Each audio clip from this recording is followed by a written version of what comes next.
Good evening, Twitch. Okay. Who's ready for Dungeons and Dragons? I thought there weren't dragons in this world. Well, there's dragon sorcerers. So it's more like deserts and sorcerers. I have returned my trip. I opened my Twitch page right as you were saying that, and so it had this awesome like trailing off echo. You might have to adjust my volume, Yeah. like on your side. I did a little bit, yeah. All right, so. Yeah, So, have I missed sync anything video. important? No, we started a Yeah. little bit late. We're still waiting for Long, actually. Yeah. Long just Oh, there you are. All right, cool. Okay. And then there were 5. Okay. I see C is here. C, we could have used your help. During the Great War. Did we really, though? They were the only Nah. person who would have gotten damage through that magic force field. That is true. But would it be enough to cause them concentration failure? He gets 2 attacks, so the paladin would have had to make 2 saves. Ninja, in the story, do they just automatically get away? Sorry, I was doing something. Who? The The bad paladin? guys. Yeah, do they just automatically get away? Is that part of the story, or could we have actually stopped them? They fled into the desert. You may pursue them if you wish. That can be a quest. Okay. No, we're talking about the Templars. Do they automatically succeed in their teleport back to home? There were ways to Or beat them. is there- If you had been able to pull off some sort of mind-influencing effect to make them, like, drop the shield, the force wall. Like my suggestion, Your if it would have suggestion, worked. If it worked, that would have done the trick. All you would have had to do is say like something to make them stop concentrating. Like relax. If you're super relaxed, you're not concentrating. So there you go. And their shield would go down, and then you could rush in and get them and stop them from casting the spell. You'd have to do some damage to the caster so that his casting wouldn't work probably. Hold person. Hold person would do the trick. Or it would have affected where they would have teleported, because if I remember correctly, teleportation does have kind of like a percentile of based off of, have you been to the place, do you remember the place, and all this other sort of stuff. He did have, I will say he did have roughly like 80% plot armor there. There was a chance you'd kill him, but there was a pretty strong chance he would be able to get away with the set of things he was doing. We kind of figured. Important thing is that all the party is still alive. Yeah.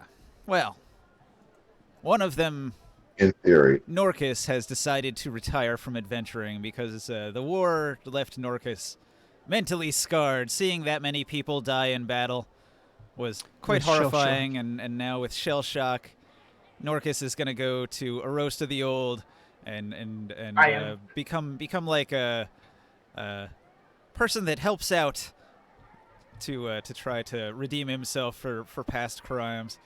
So he's going to be in the He's war. permanently assigned to the soup kitchen. Yeah, him and Taluk Lifetaker, they're out on the streets seeing if anybody needs to be healed and or murdered.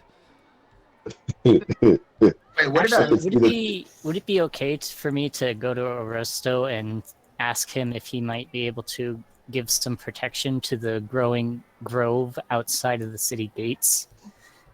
I mean, my original thought was, it'll be druids. They can take care of themselves. But now I've been thinking of, what if something comes along that they won't be able to deal with? At least as far as what a druid would be able to deal with. Right. there's a druid army now? All right. I'm making a circle of all. A roast of the In the- old will in the- tell you, my duties in the Warrens take up all of my time. I am devoted to seeing to the welfare of the people in this community, and I cannot stray very far. The town gates, they are far on the other side of town, and I cannot divide my attentions. But perhaps I can send an occasional psionicist into the area. So we could say that maybe there would be like one scion occasionally passing through the gate area. Okay. I mean, it's better than nothing. Better than nothing. Yeah. We'll take it.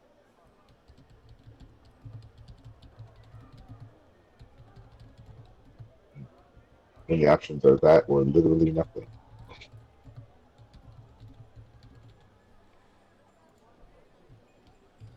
It's too bad all the halflings died in the war. I would have loved to ask them, like, any stories or rumors about their culture that might help in healing the world.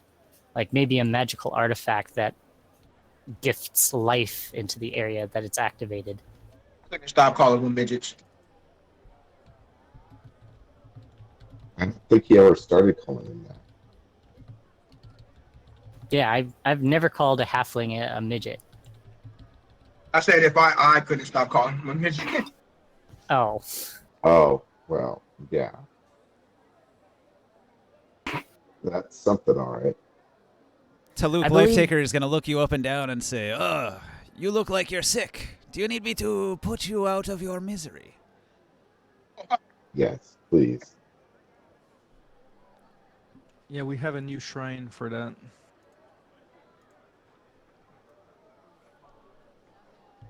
Did anything interesting happen besides? Sounds painful. All right, the whole town is having the sure festivities, the post-war festivities. I think we were gonna wait and see if anybody else wanted to do like a downtime thing before you guys go adventuring, before we start up any new thing. Well, first off, we all agreed to do the treasure quest, right? Yeah. Yep. But before that, is there anything that you guys had that finished a little bit earlier last week? Is there anything you want to do? Because we just came back from a big battle and there's some, NPCs and all that Right, What right. about the investigation that was being? Oh yeah, where's that Matt? There's people who know I'm a cast. How do I kill them? Who are they? You're in a we city gonna- of 10,000 people. Can you even find those war veterans that you were with? probably If would they have to can kill find me. you. You would probably have to kill me too, Well, Small you might person. not want to walk alone down any back alleys in case some people decide to jump you. But, I mean, that's only a couple people out of a city of 10,000. I don't know. Who would I talk to if I wanted to make someone disappear? Ah, an assassin of some sort, probably. So that could be a Okay. mission for you. You want to find an assassin somewhere here in town. But who could you Problem hire? is, do you even know the names of the people who saw you? No, but there's only a couple hundred people. Do you know? So you're gonna kill the whole As all army? as all the veterans of the battle, other than his party members, mysteriously start dying after every adventure when he gets loot that he can sell for money. Adventure. Someone sees me cast a spell. And Every let him, NPC knows I'm a professor. let him do it if he wants to. Nobody's stopping you. Every NPC slowly disappears over time. Where are they going? I don't know. You could give it a try and see what happens. Well, I've already set up my grove, and Creus or Cyclophags set up their temple. Yeah, I spend time don't- on that. Oh, sorry. That was Prius, because Brenta doesn't have a temple. So, as far as downtime activities, there's a bunch of stuff that you guys can do in Xanathar's Guide.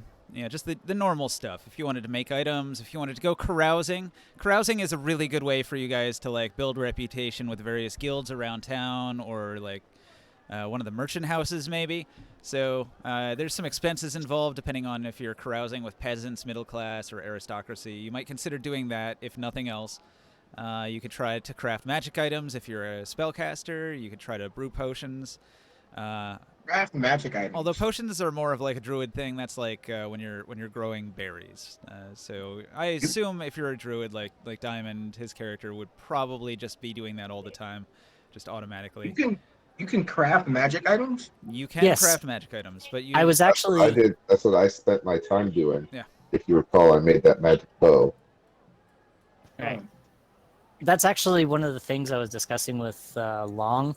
I I don't exactly know the full calculations because I'm going to need Ninja's help with it. But I was planning on making 2 wooden rings of Pass Without a... well, Long would have to make them since he's the one who knows the spell by heart. I can't switch out spells. I've already got my spells locked in. Is there any rules to So, creating a magic item? There are I could rules. be- Basically, you need to have like a formula or a blueprint. Creating a ring, like that's an easy one. A ring is just a ring. Anybody knows what a ring is. Now, if you want to make a fancy ring, you'll need a jeweler. But so you need the ring made of wood. So you're going to need some wood material. That's inexpensive. Then you need the crafter to do the crafting, and they can craft 50 gold pieces per day of its actual value. And then usually it has to be a masterwork item, although a wooden ring, I'm not going to say it has to be masterwork. You might want to get good quality wood, not like shoddy wood, so you might want to get something reasonably expensive. But I wouldn't charge you like the 300 gold for a masterwork weapon on a ring. Obviously, it's like a much smaller and simpler item. And then usually you need to have some sort of like magical item that's like something you have to go questing and collect. So I don't know, did you collect any trophies from creatures that you've defeated in the past that you could like say, I want to like use this in the crafting of the item? There was the siltworm. That's a good one. That's a good one. The siltworm being like a monstrosity with like psionic powers. You could say like I want to use some of the materials from that towards the crafting of this item, and that would do the trick.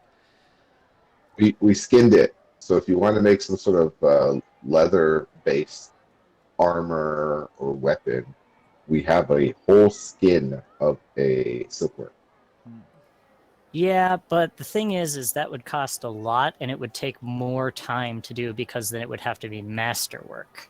If we just use a small cutting of that leather, I mean, there's probably enough leather to just get a small cutting and still have enough to make an armor. But if we use a small portion of that leather to, well, 2 portions, because I wanted to make 2 rings with the help of Long, since Long knows the spell of making a continuous effect of Pass Without a Trace on those rings. If you recall, Ninja last week he was saying he wasn't really following those Reddit making continuous magic items and have a number of charges or uses per day. Like that's how he made me make that ensnaring strike bow. It doesn't fire ensnaring strike every single time. I've got like 3 charges a day. Fair enough. What do you think would be a reasonable amount of charges, Ninja? I looked it up, and in all of D&D, there's only one non-homebrew item that has that capability, and it's legendary. But it's got a whole mess of other abilities. So I think if you do only Pass Without Trace, you could probably do it rather simply as a basic enchantment. How long does Pass Without Trace last? Like an hour? Yeah. Yeah, probably. Yeah, that's quite a while. Yeah, I forget. All right. It's measured in hours. Yeah, it could be more actually for something like that. You better look Up it to up. an Let me hour. look it up. Oh, up to an hour. There you go. If continuing concentration, I'm assuming, Yeah, it's concentration. No, which it's works not. perfectly. Well, you're kind of concentrating on trying to, It's not even a concentration anything. spell. It is 2nd level, though. All right, so 2nd level as a full 1 hour effect once a day. Yeah, that's doable. Little question, Ninja. Yeah. How much would it cost me to make my Kanken cart, chariot, to be able to fly? Way more than we would be able to use. I don't think that technology exists. Man, there's no magical Yeah. effects for that. Well, I mean, Yeah, there is the magical spell Fly, but That It could only be does a up to a higher- certain weight. A Kanken cart weighs a lot. You're talking about trying to lift like a horse and a cart, several, Wait. like a ton or more, probably. There is a more advanced version of teleport, though. Pass Without a Trace does have concentration. Oh, it's got a C. It doesn't say concentration written out. They just put a C on this page. I misinterpreted it. Okay. Yeah, but magic items, you would have to concentrate on it if you activate it, because it still works like you're casting a spell. Yeah. It's still worth it though, because you're not actually casting a spell, and then you can learn a different Right. spell instead. Exactly. Like, I don't have Pass Without a Trace, but with the ring, I can use Pass Without a Trace because it's a spell that druids can use. Yep. Right. All right, we can do that. That's smart. Can't you switch out spells on a long rest, or is that like a different class? For some classes, yes. Druids, I think, are locked in. No, they're like clerics. Yeah, don't Pretty druids sure. just know all their spells and then they just switch out whichever ones they want to have prepared? Yeah, that's right. I thought they were just like clerics. Yeah, so it's every day they can make their switches. Had I known that earlier, I probably would have switched out a lot of my spells, but Yeah. we're just gonna go with the fact that I'm just too stubborn and I use my my spell selection adamantly. Well, you just leveled up, so now it gives you a reason to do a bunch of changes. Oh, I already locked in my 3rd level spells. But you can change them because you're getting long rests. So yeah, I just looked it Yeah. up. So druids function. You choose which of the spells off the druid spell list you're preparing every time you finish a long rest. So basically, if it's a druid spell, you can prepare it. Now, if I remember It's the not- rule correctly, Ninja, you can use 2 rings, but if you get a feat, you can use 4 rings. Can you? What feat is that? Yeah. Like an attunement type of. I think artificers at a high level get the ability to attune to more items or maybe wear more rings. I'm not sure. Don't you have an item that you have created yourself? I think it's like a circlet that allows you to attune to an additional. Yeah, but that doesn't really item. change the slot limitation, I don't think. Typically, you can only wear a ring on each hand. Here's the Yeah. Here's the feat that I was looking at. Extra rings from the Eberron campaign settings. It's an item creation feat. Prerequisites are Forge Ring and a caster level of 12. 3rd edition.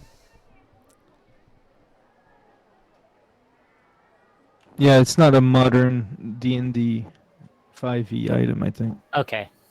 Yeah. Different A rules, lot of- but we are Yeah. though in a like modified world anyways. There's no full settings for this, I think. It looks like it's going to be Yeah, but the rare. 3rd edition. It's going to make it expensive. The 3rd 2 edition rings feats are- of... Each one. Okay. How much?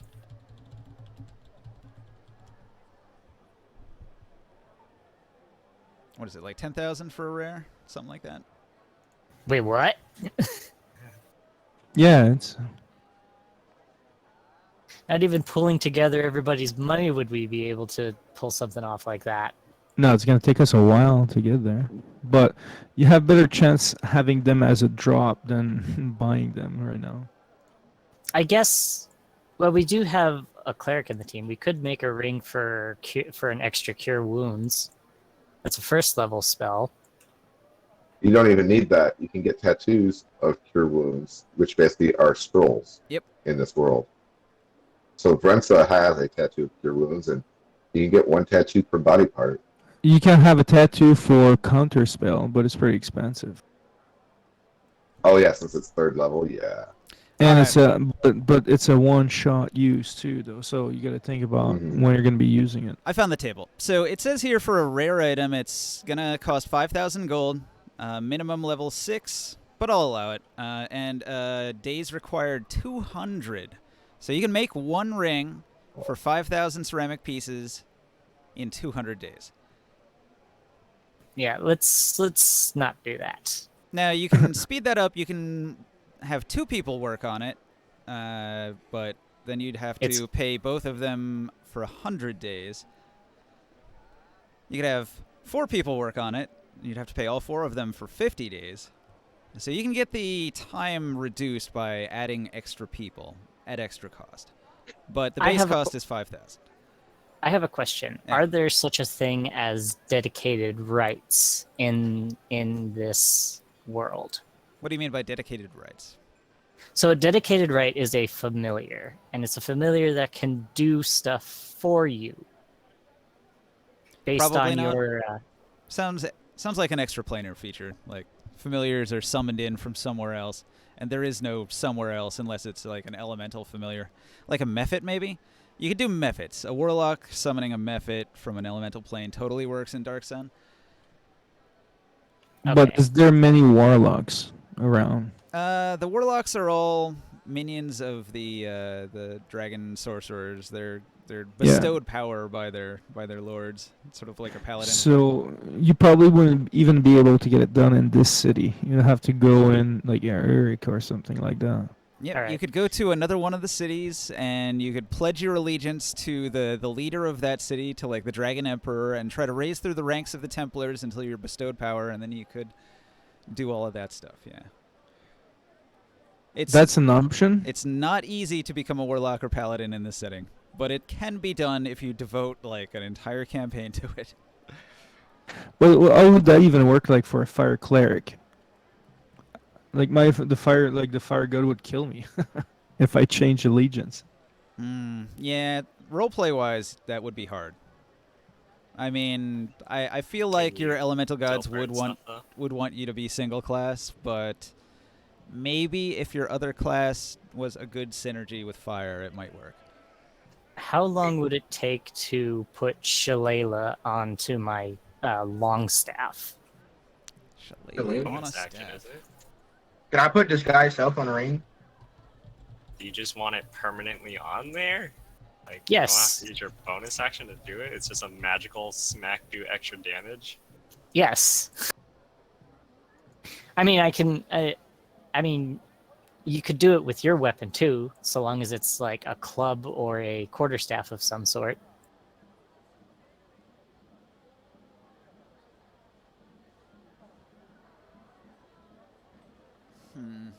Just think, if I put Shalala on my weapon, I can just remove Shalala from my cantrips and replace it with something else. Maybe. I think cantrips are locked, are they? I don't remember if cantrips are locked. I think in Tasha's, all the classes have like a swap feature that when you gain a level, you can swap something out. I feel like cantrips are included in that, but I'm not positive. All right. Shillelagh bonus action lasts a minute. It would be like an activation thing for my The for my weapon's weapon. damage die becomes a D8. Like, what is it normally? Usually for staffs is a d6. You can two-hand it to And make then it a D8. and then it also makes it magical. Yes. The most important thing is it makes it a magical weapon. But it doesn't get a modifier.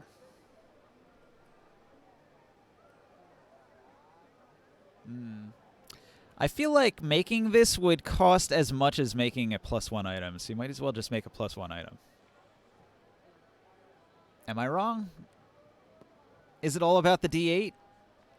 You could have a custom weapon made that is masterwork for 300 ceramic pieces that has the what is it? The one property makes it like bigger.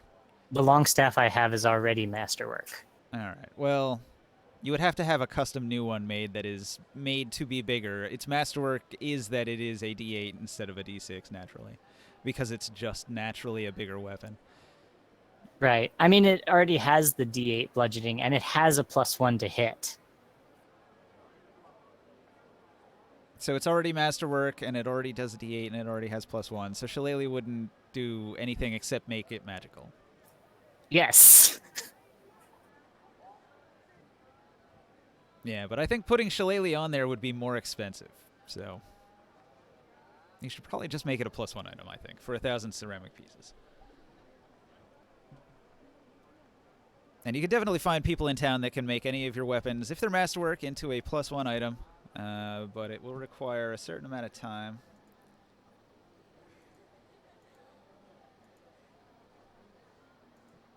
Already pretty happy with my sun charge heavy bones being thing.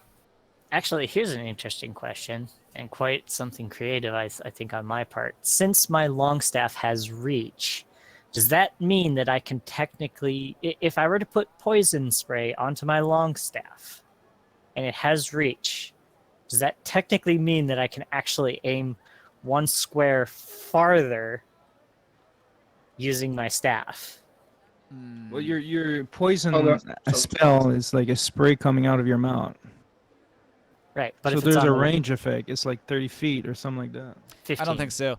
If it is in the description that it sprays out of your mouth, then having the spell in your staff would only make it so that it channels through your body and you still spew it out of your mouth. Well, I'm going to look it up then. Yeah. Always look at the description. The description really matters for that sort of thing. Let's see. You extend your hand towards the creature. You can see within range. All right. Project a Well, puff it of says it noxious comes gas from from your palm. hand.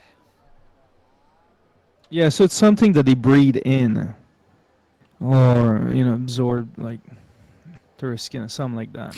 Well, it says it comes from your palm, so it's not really about breathing. Oh, so you're Spider-Man then? No, but if it makes a mist, that's the way it affects you. Yeah, you know what? Based on that description, I might allow it.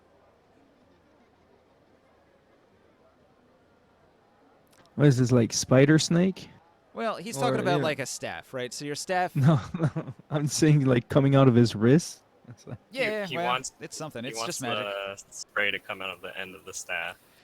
So you're channeling the attack, the magic, through the weapon, and so the weapon is like an extension of your hand. If the weapon has reach, I would probably allow it. Yeah. Yay! Wait, but Ninja. Hmm. How long would it take to make a ring of disguise self? Ring of Disguise Self. There's already an item for that. It's called the Hat of Disguise. Mm. Can I what's the name of that alliance? The Veiled Alliance. They can search Veiled for magical Alliance. artifacts, right? Yeah, they could help you out. It'll cost All right. 5,000 ceramic pieces for a Hat of Disguise, but you could get one. They are pricey. Speaking of Five. the Veiled Alliance, do you think they could enchant my longstaff in a relatively quick amount of time? 20 days. 20 days? That's feasible. How much would I be paying? Well, you have to pay the caster for 20 days of casting the spell, unless you know somebody who can cast it. I can cast it. All right, you can cast it, so that cuts out that expense. You already have the item, the Masterwork Staff, right? Yes. So that cuts out 300 and some ceramic pieces from the cost. It's just the value of materials that I would need for it, yes. And if you already have a bunch of material from the creature that you killed, then a lot of that is subsumed in the material value of that when you use it up. Poland. But it would still take 20 days to get Yeah, it you can't really beat the time requirement. right. Unless I had certain feats which do exist in 5e. There's the artisan feats.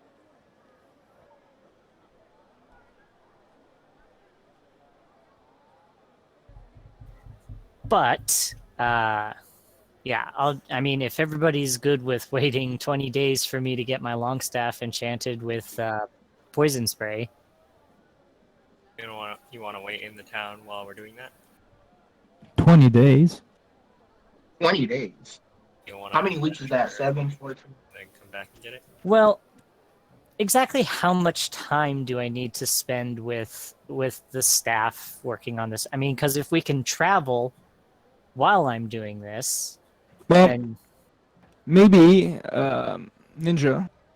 What's up? How long would we have to practice to become proficient with our cart? If we practice every day. Weeks. So if we did 20 days, would that be sufficient? Yeah, you could get proficient with a cart in 20 days. I'm willing to wait. All right. Why not Well, throw some yeah. spells off of a cart, you know? I don't know.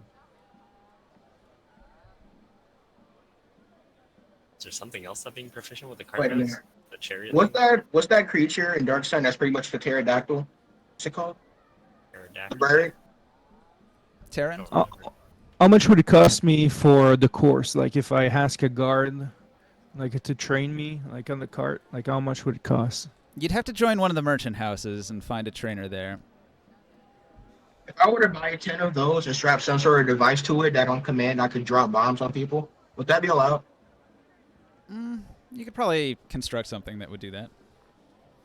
But what about a gladiator? I'm sure there's a gladiator that knows how to train for that because Some of the that's what you gladiators might know use. how to ride a chariot. Do you want to train with the chariot or the cart? But whatever the nice one that we got last You got a time. chariot, so yeah, gladiator could help you with that. Yeah, that's the one I'd like to be trained on. All right, who do you want to train with? There Quick are Windsor. many because- gladiators to pick from. Quick Windsor will look at your tiny cart and laugh, and then he'll walk away. Another bad decision by a fool. He's the cast fireball. Rikus and Neva are too busy in the capital because they've been hanging out with Sadira and Aegis and trying to organize how the city's going to be run in the future and keep Tithian from doing anything too corrupt. I go to So- Quick Windsor again, and then I take out, some coins out. It's like, how much? He That's not cannot waste train time. you because your cart is too small. You would need to buy him a giant-sized cart because Quick Windsor Oh my is God. bigger than your whole shit. How much would that be? More than you can afford. Why do you want Quick Windsor to train you? Oh, I don't know, because he's the best. He's not. You could get- He's never you could used a get cart Gregor. before. Oh, he's never. Oh, I thought he was like able He to. uses his feet. He's telling My you God. he never uses one of these because he's bigger than the entire chariot. I go away very disappointed. I thought you were better than that. There's could not a go lot of to- half giants that are riding chariots around. You Oh, he's could a, go he's a half bigger giant. here. Oh, I didn't even know. I thought it was like just a big guy, not a half giant. There's always good old Gregor. Oh yeah, I'll ask. Oh, what? You go to Gregor of Tyr, and he says, what do you want? Who would be the best person to teach me how to ride this chariot? He thinks. History check. -1. Ooh, he still rolled 17 with a -1. He's got 16. I remember hearing tales of a great chariot event that happened before I was brought to the gladiatorial stadium. I think one of the participants was Kanla. Oh, and Kanla kind of owes us a favor. We helped her with, anyways, when we were in the pit. Oh, thank you. I'll go and take a look, and I'll see if I can find her. Kanla's actually the one that hates you because you stopped her from killing Oh, Lisanne. shit. Oh, okay. It's reversed. Damn it. To work on fixing that guy. That's not She'll good. probably only help you if you help her kill Lisanne. Well, I'll give it a try anyways. I heard that you're pretty good with a chariot, and I'm looking for a trainer. I was wondering if, for the right price, if you'd be interested in teaching me how to be proficient. Kanla thinks about it for a minute. Says, I am a great charioteer. My skills with the chariot are nearly unrivaled. The only person better with a chariot here would be T'Chadril. Ah, what a man, T'Chadril, she says, and she looks wistfully off into the sky. She says, perhaps if you could help me out, I need you to do something for me, and then I'll consider training you. Have I not done enough for this city already? For the city, yes, but for me, no. For you see, I have certain womanly needs, and she conspires with you a way to get to Chadril away from Lisanne. Well, you need a shaman for this, not a cleric.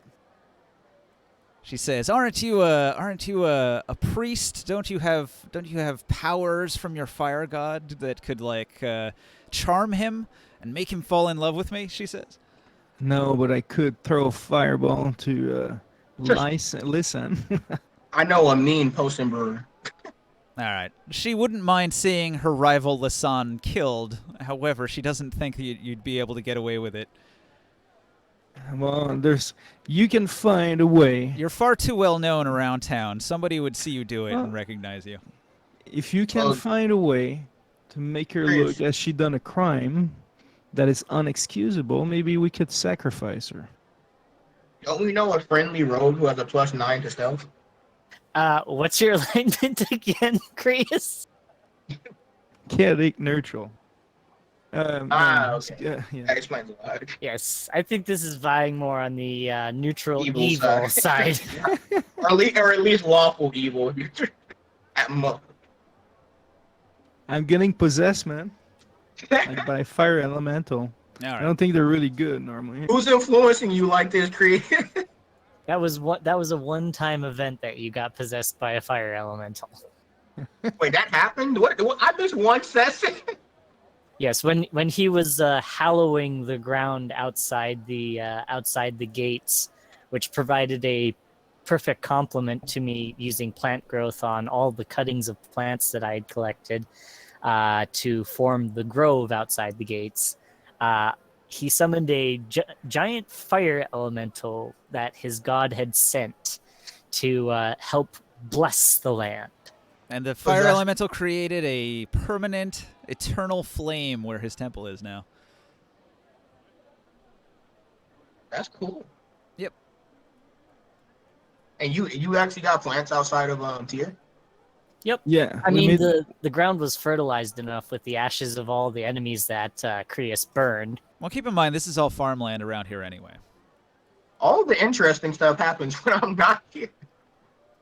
Well, it was the big final battle of the war and the bit of after the war. So yeah, a lot of stuff will happen. Pivotal moments like that. Yeah. You missed out on a lot. You missed out on the chance of killing a head Templar. You missed out on the ceremony that we received earlier. You do still get a chariot yourself. Yeah, everybody got one. Free chariot. Fuck yeah. Wait, what was I doing during all this? I don't know. Hiding in the back. You could tell us. So the town for an entire week has this massive party. You're all war veterans. Everybody cheers you on as veterans of the war. You and all the soldiers that fought alongside you. The streets here, there's like a festival going on and everybody's partying for most of the week. So I sort of just plopped you down here assuming that you were taking part in the festivities. But if you wanted to do anything else, you could certainly say where you spent your time, your downtime. I would partake in the festivities. All right. Alcohol. Lots and lots of alcohol. Let's Yes. see. We got like the Golden Inix Inn over here. That's one possibility. There's the let's see. The It's Sandstone Inn.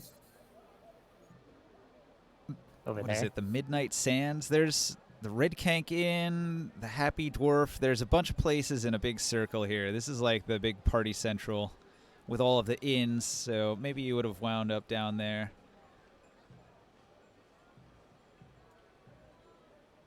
In Shadow Square.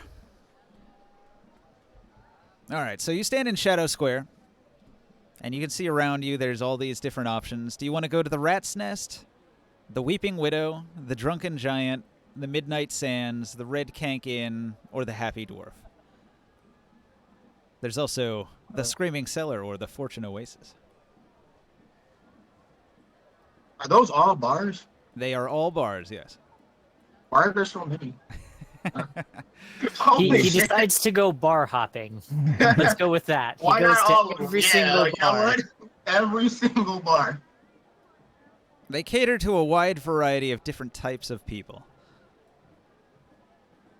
You can see that the Rat's Nest is sort of the seedy joint where all of the criminals and rogues and assassins would hang out.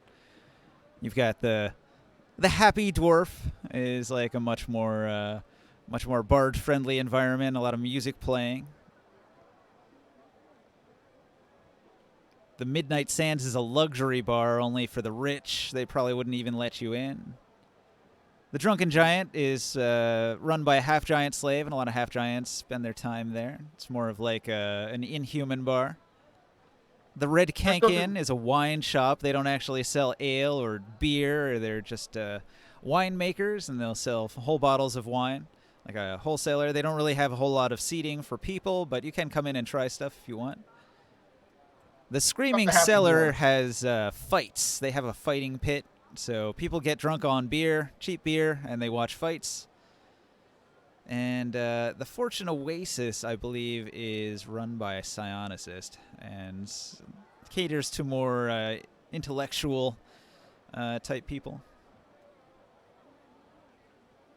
Let's go with the Happy Dwarf. Why not? Happy Dwarf. All right, then. So you find a room at the Happy Dwarf, and that's where you're going to choose to spend your time doing your partying. Why are there so many bars? Is everyone in the city alcoholic? Not necessarily, but Dark Sun is a hard and difficult world, so you know, people celebrating and enjoying their time certainly would like alleviate some of the stress of just living in a really harsh world, you know, in an apocalypse. Not to mention, alcohol is easier to make than Water. just trying to find water. Well, it Drink also 99%. purifies it, so your water won't go bad. Won't get a bunch of bacteria growing in it if it's got a little alcohol in it. Do you want to treat this as a carousing? Do you want to spend money on it and make a roll? Yeah, It's a sure. Charisma persuasion check, and you can spend 50 gold. That's the. Or he could make money by doing bardy things. No, this is a chart from regular 5e, so what I actually mean is ceramic pieces. 50 ceramic pieces would be the cost. Persuasion. That's a persuasion check. Charisma persuasion, yep. Oh, E20 plus 5. I thought it was 18. plus 7 for you. All right. For persuasion? Am I wrong about that? Oh, it is. Wait, no, that's performance. My performance is the plus 7. Ah, okay. I have excellent singing voices. I'll allow it because, like I said, the Happy Dwarf is a bard-friendly place where they enjoy music, and so that's fine. Starts playing heavy metal in the middle of the bar, drunk. Yes, can I do that actually? Name a heavy metal song. Master of Christ in Puppets. combat. Ride the lady. Wait, what? Yes, Kinda I know. yeah. I played that in the bar. All right. Have you- Carousing in the Happy Dwarf. Some Mad Max type of music background. Some Mad Max. Yeah, there's like flames for sure. We need a war bar whenever we get it, like tie Yeah. it to the front of the chariot and then have it sing while we, you know. Yeah, we need a little bit more Mad Max description, ninja, of when we step into one of these taverns.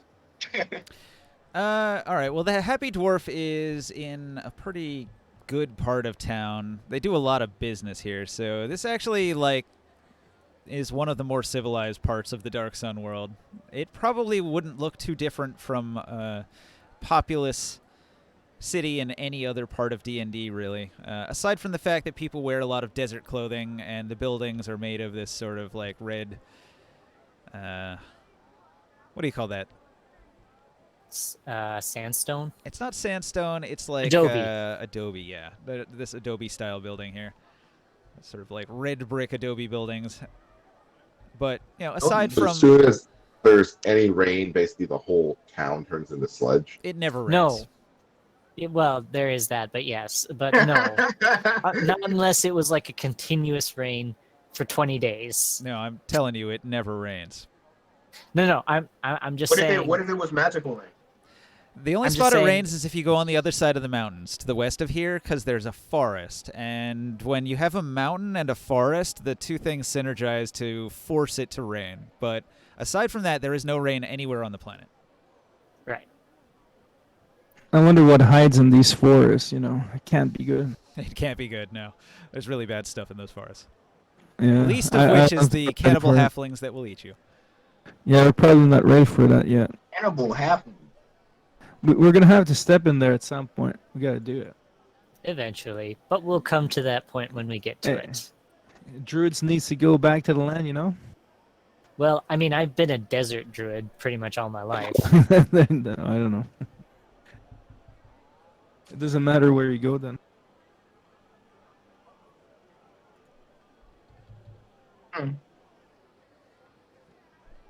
Yes, a wanderer of the sands. So I was just playing heavy metal in Nova Bar, and I what happens when I carouse? Hang Or on. just I'm trying to open a certain page in a PDF, and it's not working. takes out a guitar.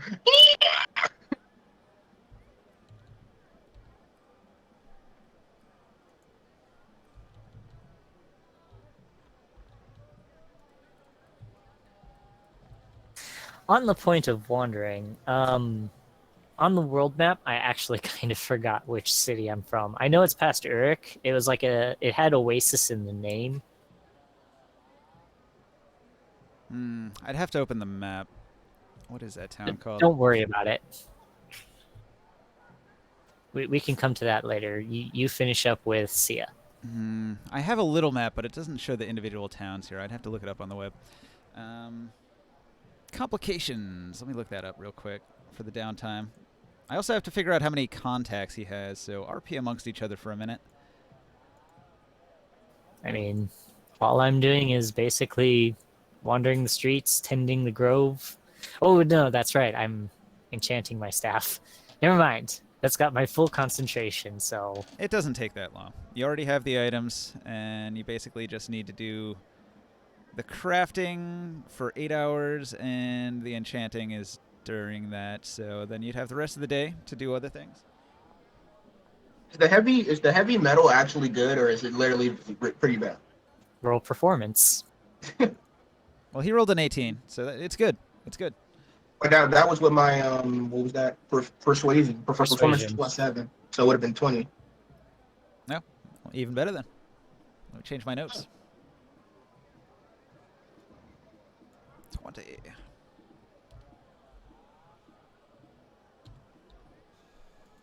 I made an eternal flame. I made a fire temple. I started a business. What about you? Hey, I mean, you could make some good coin barding.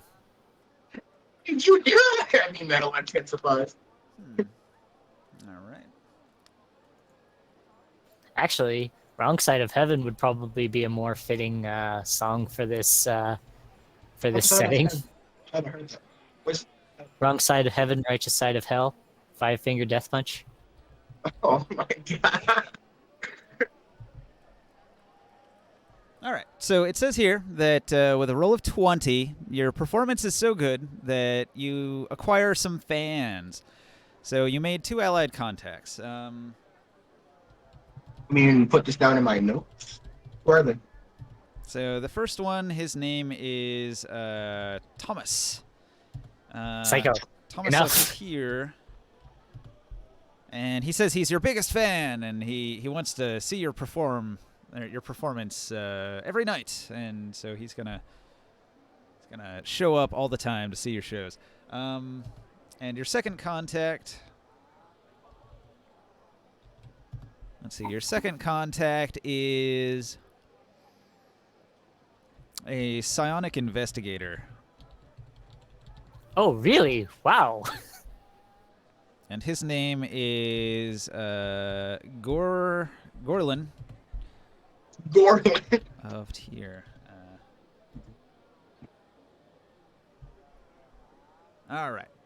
So Gorlin of Tyr, he's gonna buy you a round of drinks because you've been playing music and carousing, buying drinks for people. He's going to buy a round of drinks and offer one to you, and make a toast and say that you're a great champion of Tyr, a veteran of the war, and a great person at a party.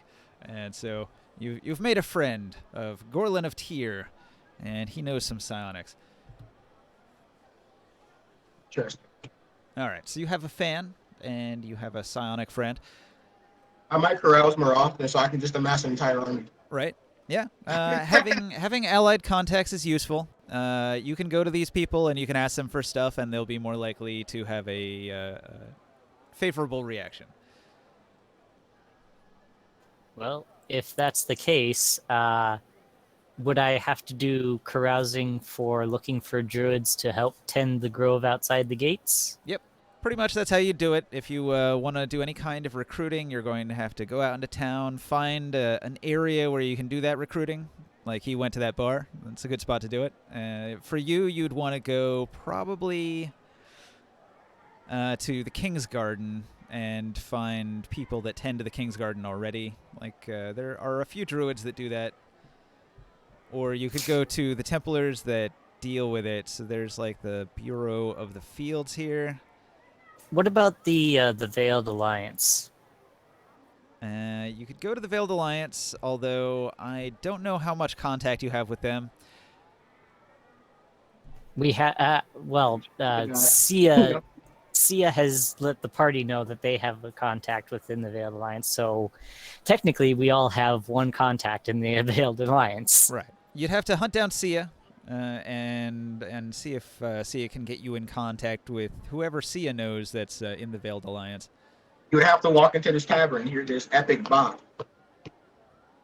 So do you want to do that? Do you want to go to the bar where he's doing his carousing this week?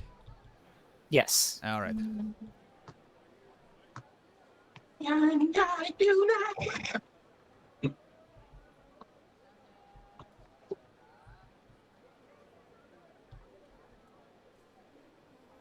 Let's grab your figurines here. Do you have your snake with Yes.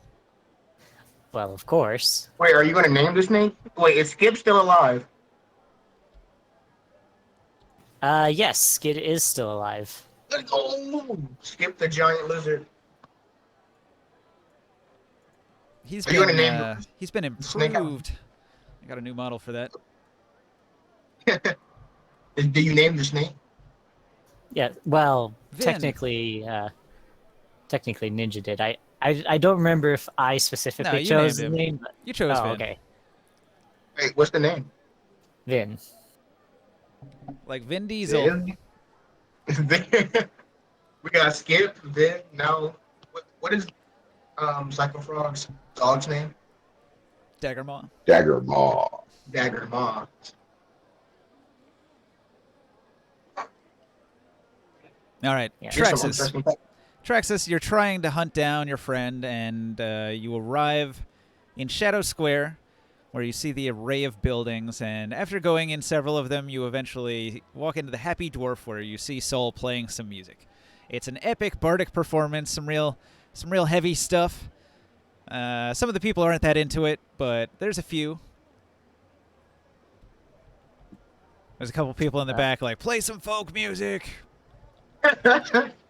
Traxxas will wait until Sia's number is done and then walk up to Sia and ask them, Sia, can we talk for a moment?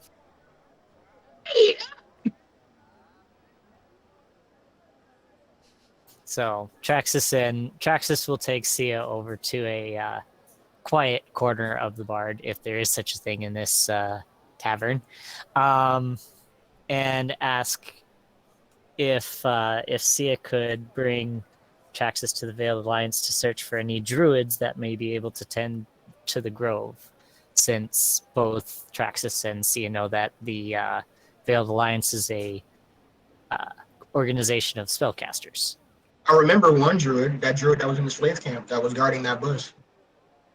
Yes, I remember her too, but this is a very large city, and I did not have time to track down a single person. Ah, understandable. So you want me to make a couple of phone calls, get the Veiled Alliance here? Sure, Well, right? If you could lead me to our contact in the Veiled Alliance, I could speak with them directly and ask. Who was in charge of the Veiled Alliance again? What was her name? Your friend Sadira. She's the highest ranking member that you know, Sadira. Ah, okay. Sure, I'll take him. All Let's right. go. Okay. So after saying goodbye to everybody in the tavern, especially your biggest fan, he's really sad to see you go. You're gonna have to head across town. So you head south and then west, and that's gonna get you to the gate into the Noble District. Here you find a dwarven guard who stubbornly refuses to let anybody through the gate unless they have good reason to be in the noble district. He says, it is my sworn duty to guard this gate. Who are you, and why do you wish to pass? What was the title we were given again? I know What? it was a very important title. Gallant. We were all given it. Gallant No, of we're Tyr. investigators. Right. We are gallants of Tyr, and we have very sensitive business that we need to accomplish in the noble district. Gallants.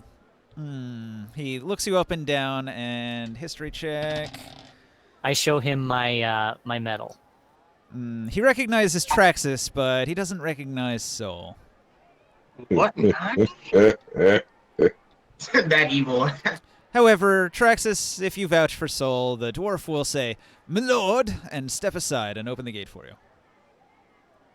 Yes, I will vouch for Soul. Okay. So, having bypassed the security at the gate, you're entered into the noble district. There's council chambers here in the corner. So, your best bet is to go to the council chambers and see if they're in session. All right. And they happen to be... Counselor Aegis is here talking with some of the other counselors. And Sadira is always in tow with Aegis. The two are nearly inseparable. And so you're going to be able to meet with your contact. So Sadira will pull you aside into a private back room where you can talk without being overheard and ask what you're here for. Traxus will give a little bow of respect and say, "Milady, I humbly requisition any druids that might be in your circle to tend to the grove that I have created a circle of all for outside the city gates." Druids, you say? She thinks long and hard, and she says, "Not many in our group are druids, capable of dealing with plants in a good way. Although we make sure they don't deal with plants in a bad way, if you know what I'm saying. However, I do know some people. Let me get in contact with them and see if I can send them your way. Where are you staying?" Well, I have made the grove outside the city gates next to the recently erected temple. All right. I'll see what I can do. I'll get in contact with some people and see if they can get in contact with any druids that they know and ask if they'll come to visit you out there. So as long as you're there to meet with them when they show up, then you'll be able to ask them yourself. Of course. Thank you very much. No problem. This means a lot to me and the world. Anything for a veteran of Tyr. You've ensured the freedom of the city, and we can't thank you enough. Well, it is us who should be thanking you. You helped us out of our bondage, after all. Right. Well, the real thanks goes to Rikus for casting the spear that killed Kellic. I will take my leave of you. I assume you have much more important matters to attend to. Yes. Running the Veiled Alliance is quite difficult in these challenging times. There's many people who still hate and wish our deaths. Hate us and wish our deaths. So remaining secretive is of the utmost importance. Maintain secrecy. Do not share information with too many people, she says as she looks at Sol and then looks at Traxus.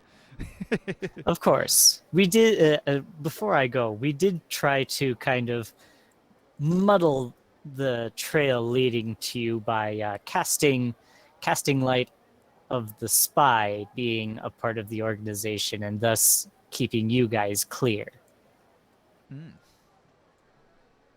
All right. So they're busy here doing council work, and she's got to get back to it. So, right. Do you want to? I will go to your grove raid next? the grove. All right. Yes. I will even show Sia my grove, All right, even though Sia. it's still growing. You're getting the grand tour. Show them around. This is a nice grove. Yes. I have planted fruits, I have planted grain, I have planted other plants of medicinal value This grove is to start a healing of the world. Yeah, the front Man, gate the entrance is property turning into a tax. botanical garden. The property tax in this place must be horrendous. Oh no, I have already gained Tithian's permission to use this land. Well, also there's a tower which is being constructed right here. In the timeline, the stuff you're doing is happening a little bit earlier now. So like the tower, I put it on the map, but it's still under construction until a couple weeks go by. Where is that?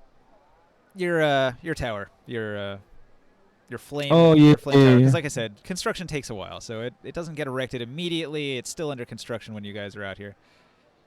Yep.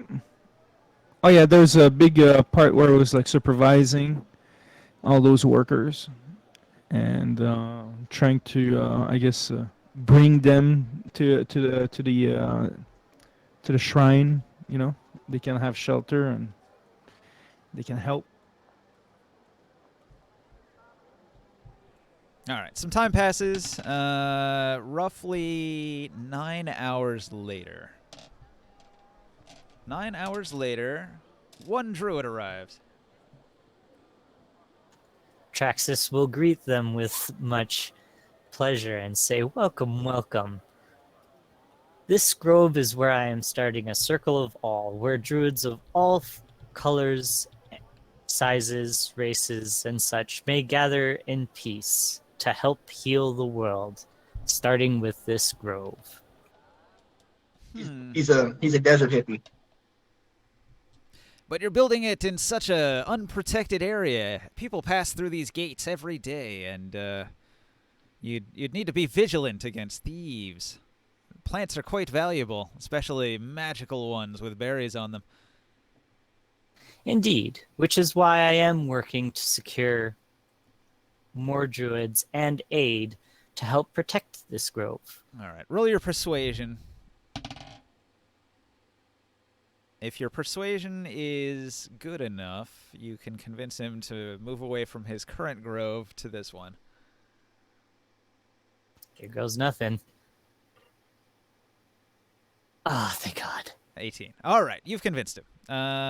This grove clearly needs more protection because it's in such a dangerous area. So he will gladly stay and keep an eye on it, so long as he is allowed to tend to the plants and maintain their health, equally with you. More of a partnership, not like a hireling.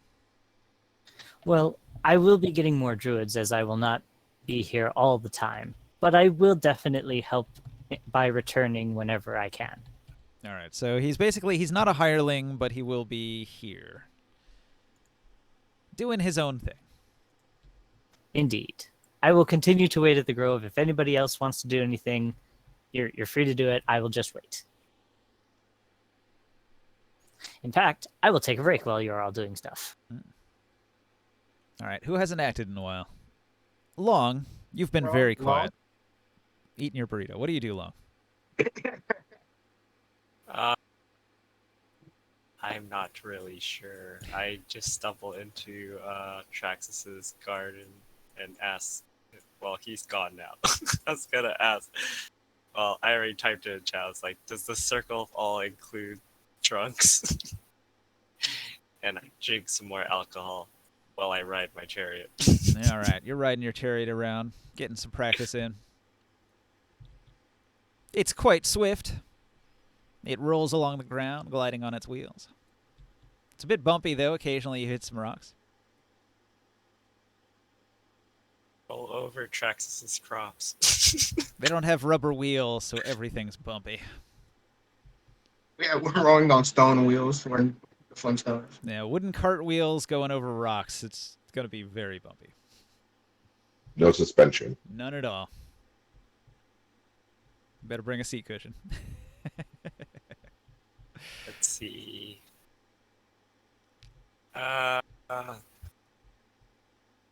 The king and I assume Neva and Rikus have told him about the outcome of the war.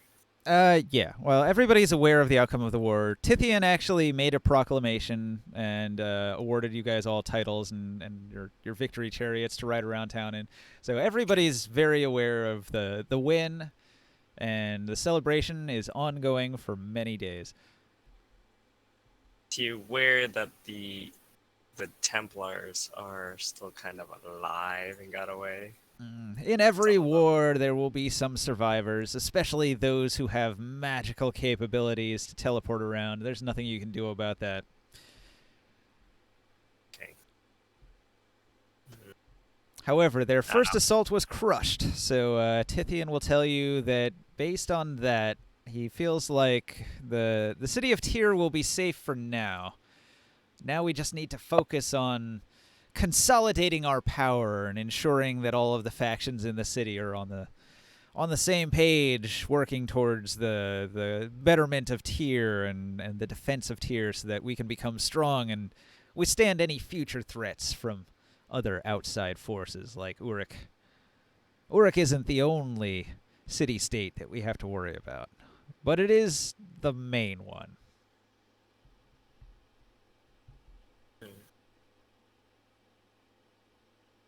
Kind of just waiting for the rest of the party to go on the adventure thing. Tithian will ask you what your next move will be, adventurer.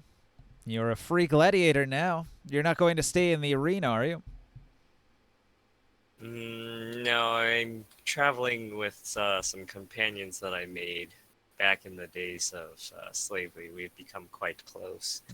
And we have found sort of a map to some unknown objective, but we will. Can we trust them with this information? After that, we will probably see what we can do about the iron mines. That seems to be a close objective. Excellent. You're already strategizing. I, too, am worried about the iron mines. The iron mines have been captured by monsters and will have to be dealt with swiftly if we want to regain the trust of the merchants and the tradesmen who really would like the flow of iron to continue, since it's the major trade of our city. It is the lifeblood of Tyr, and we're going to have to move on that rather quickly. But for now, let's give the city time to rest and celebrate before we plunge them into another conflict. Yes, I agree. All right. So you spend some time talking with Tithian and the other nobles here. Rikus and Neva are there as well, and they're going to tell you that things are going well. They're quite pleased at the state of the city and the success of the campaign against Uruk. They feel like this will be a golden age, a time of peace and prosperity for our town if we can just work to improve just a few things. Neva especially seems interested in reopening those iron mines.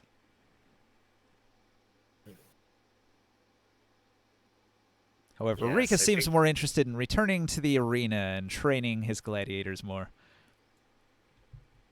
It'd be nice to train them with real iron, though. True. So, Although they don't tend to use iron weapons in training. are we going to turn Tyr into a superpower? You could. The free city of Tyr. You have that opportunity.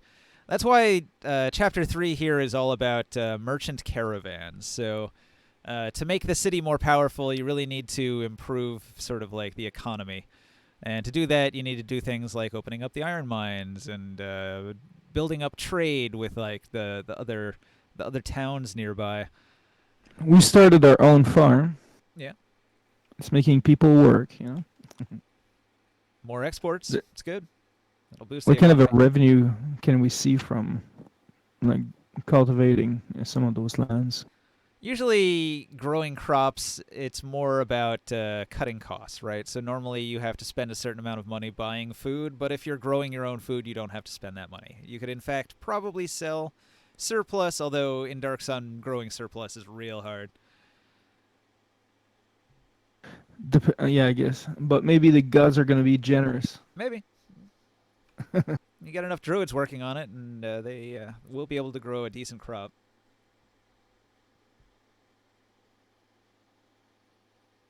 Although growing crops takes time. That's not a quick process. It's only just begun. Probably a lot of that stuff would not be even harvestable for many months. We hit the road. Some vegetables are gonna grow, but just like for the downtime, I'll try to see if one of them can help me. I'll pay them to train me to use a chariot. Like if she doesn't want to do it, I'll even ask Tachatral. You might like Tyrion, the fighter. You might be able to teach me. All right. Well, hang on. You spoke to Conla. Conla said she'd do it conditionally. So who did you talk to after Conla? I'll talk to Tachadral? Yeah, Tachadral. Okay. Tachadral's an even better charioteer than Conla. And he'll tell you, I am Tachadral. I won the tournament. I am a great charioteer. My skills and prowess are unmatched. What do you want? I was wondering if you could train me to use a chariot to become a strong warrior like you are. For a price. Roll persuasion. Oh, God. That's going to be bad. Can I cast guidance on myself? You can, but he'll see you do it. Yeah. Let me check my sheet. Okay. 12. I get a -1 on my roll. And that's with guidance, huh? Yeah, but I get a 12. No. Guidance. Add 3, so 15. So guidance says 1 action. You spend 6 seconds touching yourself and saying the magic words. I would assume the magic words are calling on your god of fire for guidance. And then Yes. you hear a little voice in your ear that tells you how to be more convincing. Please, Fire Lord, give me the words to sweet talk this man. Yeah. All right. He'll charge you 24 ceramic pieces per week, but yeah, he'll train you. 24. For sure. I will, and I pay him. So, how long is a week in Dark Sun? Hang on. How many days? My calculation's off. Not 24.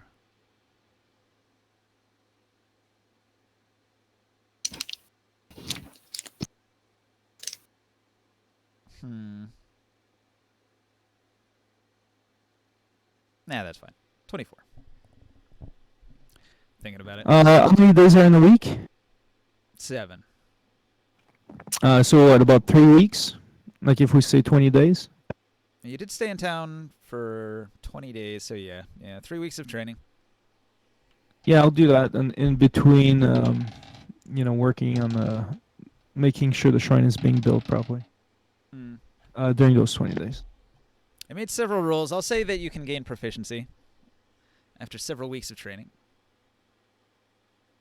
All right, so everybody's either finished their downtime activity or proclaimed they're ready to get going and hit the road. So, where do you want to go? You want to follow the map. So, the map... How many days away is this going to be?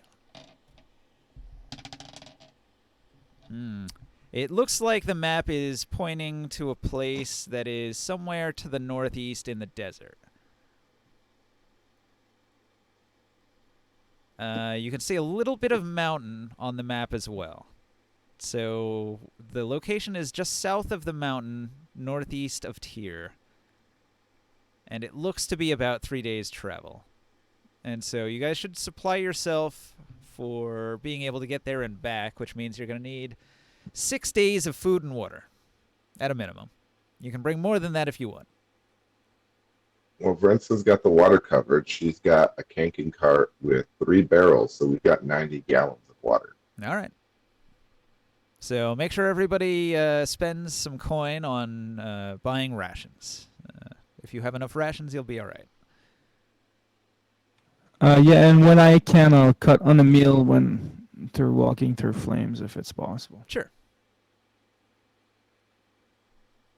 You back, Diamond? Yep. Make sure you buy rations. We were just talking about how it's going to be at least a week to get there and back to the hidden dungeon, the treasure map dungeon. So you're going to need a week's supplies. Make sure you buy food, Diamond.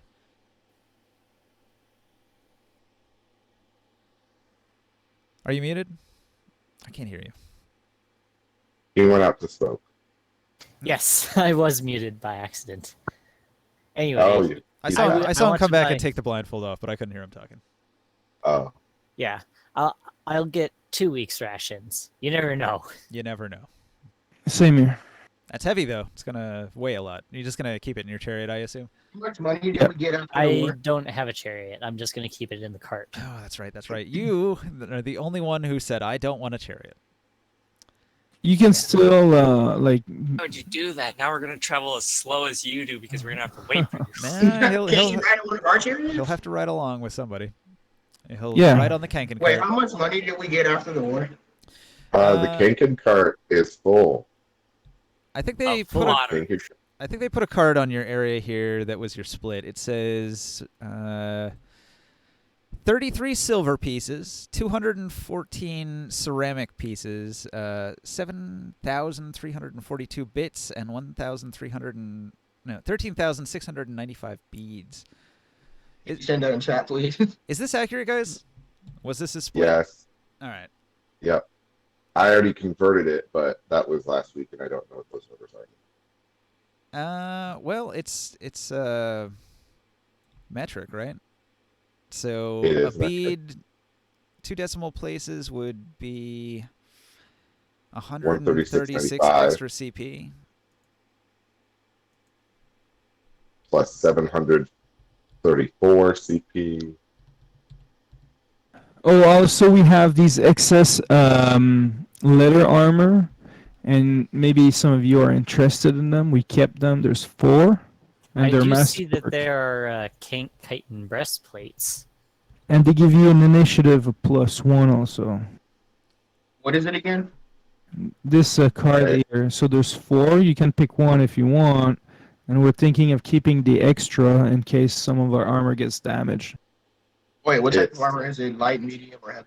Light It's light armor. It's plus studded 2 leather AC. armor, but it's got iron studs in it. So it's worth 400 ceramics by itself. It's also masterwork. crafted and adds 1 to your initiative. And since it's masterwork is enchantable later on. Oh, sure, I'll take it.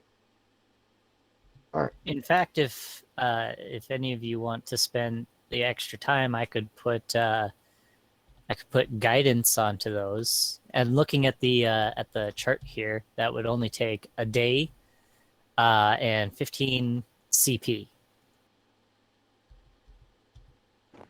With an extra guidance? That's pretty neat. No, that's not. Does that do? Like, only 1 day? Once a day, at least. Oh, just, yeah, guessing. That's how much a scroll costs. I'd say 1 day in 15 CP is for a scroll. I think it Oh. would cost a lot more to go and actually enchant something to keep doing it over and over again. Right. But, I mean, I still could do it. It would just take Oh, yeah. extra time. Enchanting my bow with the first level spell took a solid week and 1,500. Obviously, a cantrip would probably take a little less both in time and money, but All right. I did some reduction. We'll say that you got 5 beads, 11 bits, 84 ceramic pieces, and 133 silver pieces in a bag. That is okay.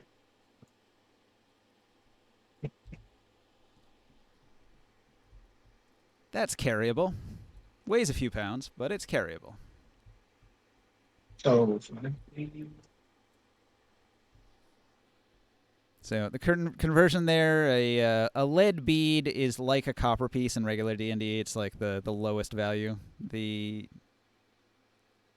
ceramic bit is like a ceramic piece that's been broken. The ceramic piece is designed to break into 10 pieces, so a bit is 1/10 of a ceramic piece. Wait, what is SP? That is an actual silver coin. That is a silver piece. So what would that be converted into? That is 10 10 times ceramic. a ceramic piece. Hey, what kind of giants are there in this world, in the Dark Sun world? There are giants. There's no like fire giant or like different element one. They're probably all what would be considered like a desert giant or a silt giant. Silt giants wander around in the silt sea because they can like wade up to their like waist or their chest, and they attack boats. So there's boats that go across the silt sea, and the giants will attack the boats. They just wade out and attack them like they're like a little toy ship, and snatch people off the decks and eat them. What would be the plus strength for that? If you made an item. They're probably comparable to a cloud giant in strength. It's like a plus 20. It's like 24. They're really strong. They're like one of the stronger ones. 27 maybe. Okay. Let's make some items out of that stuff. If you can kill one. They are in Yeah. a dangerous location because it's like fighting on the ocean. That'd be a real mission. You would need ships. You would need sailing vessels that can go across the silt sea that can withstand a giant attack, and you'd have to fight them off from the decks.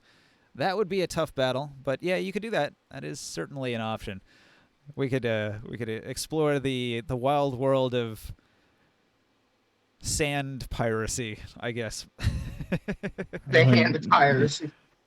It's like going like trying to capture a worm in the Dune movie. Yeah. Sandworms. Yeah, that was awesome. Like hunting a whale. The white sandworm Yeah. instead of the white whale. Anyone want to fight a cloud ray? No. Yeah, man. No. No, You'll no, die. no, no. Okay, so I guess after these 20 days, if everybody's done, we're leaving. Wait, 20 for- days? 20 days have gone by, yep. So, wait, can I carouse the entire time? Yeah. Well, sort of. 20 days is 3 weeks. You could make 2 additional rolls if you wanted. All right. Are there any additional persuasions I need to do?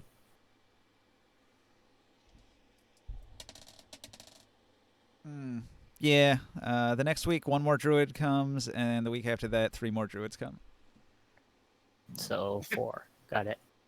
Wait, so silver pieces would be electrum? Or what would that be for SP? 133 SP. Sorry, what? When you put the currency, it says 5 beads, 11 bits, 84 ceramic pieces, and 133 SP. So what would SP be converted to? 10 ceramic pieces each. So that's 1,330 ceramic pieces. But you couldn't carry that because it would weigh a ton. So don't do that. You got to bank it up somewhere. Are there any banks? Are there where any we banks can, into it? yeah, deposit our money? No, I don't think so. I didn't see any on the map when I was doing the... Oh, where do we keep our wealth then? Well, I guess we got to start our own bank. So you would need to buy property. If you own a building, you could put it in a locked room. Or you could carry it on you, which is why we converted it to silver. You could then, in fact, you could convert that 133 silver, you could convert 130 of that into 13 gold coins. And then it would weigh even less. We do have a building that we actually own. Chris, do you think we could use your temple as a bank? No. I wouldn't recommend that either, because it's just sort of It's exposed. outside of the city. It could be attacked by anything. All right. Wanna Well, there's my money 4 in the additional rolls fire? for persuasions for the druids. Maybe I can get some disciples, and Disciples? the disciples and see if they can convert into clerics one day. But they're going to have to walk through flames and, it's not everybody that wins.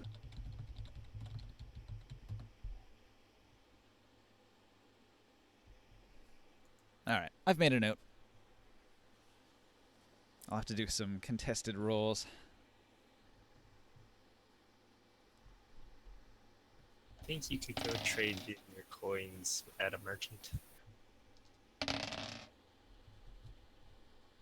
Yeah, merchants can Alright, exchange well. coins. That's usually how it's done. You just walk into a shop and say, "Here's some coins. Let me get change." All right, Diamond, your 12 was not enough, and that druid refuses to help. Okay, but that's still 4 druids in the circle. A quote unquote circle of all. I got another 20 and a 14.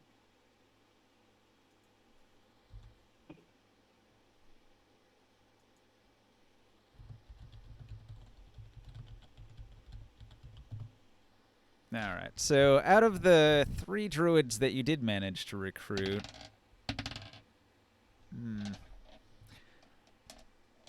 one of them seems to want to be paid. How much of a budget do you have for this? Are you willing to pay him to make him stick around? I mean, I'll put 100 CP into it.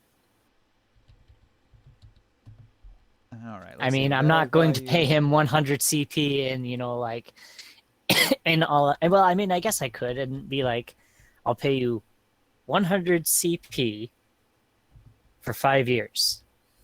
No. That would buy you about 50 days. At the going rate for a hireling, that's 2 ceramic pieces a day. 100 CP will buy you 50 days of his service. Yeah, asking for a skilled magician to.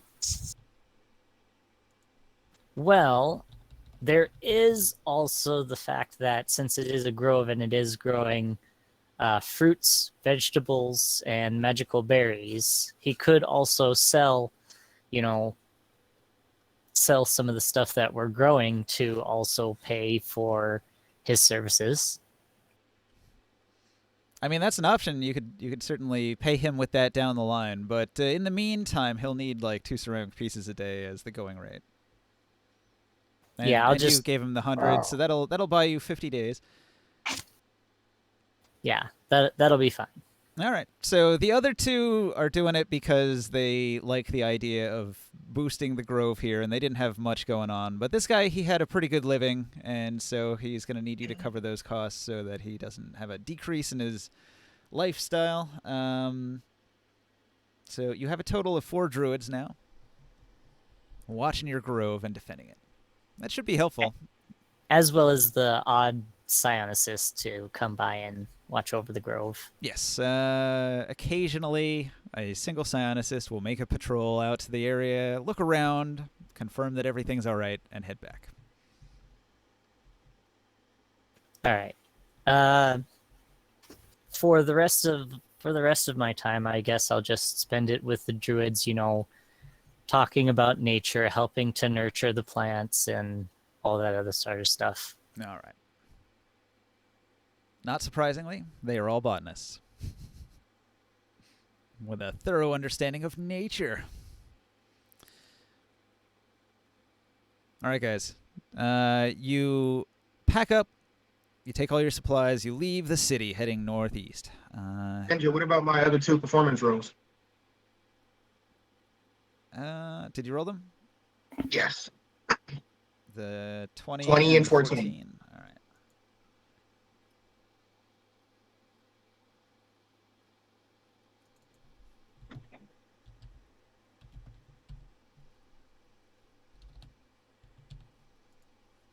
The fuck? Keyboard's so broken today. All right, fixed it. I made notes. It's good. All right, so moving on. We leave the city, and is everybody's figurine off the map here? No, where'd mine go?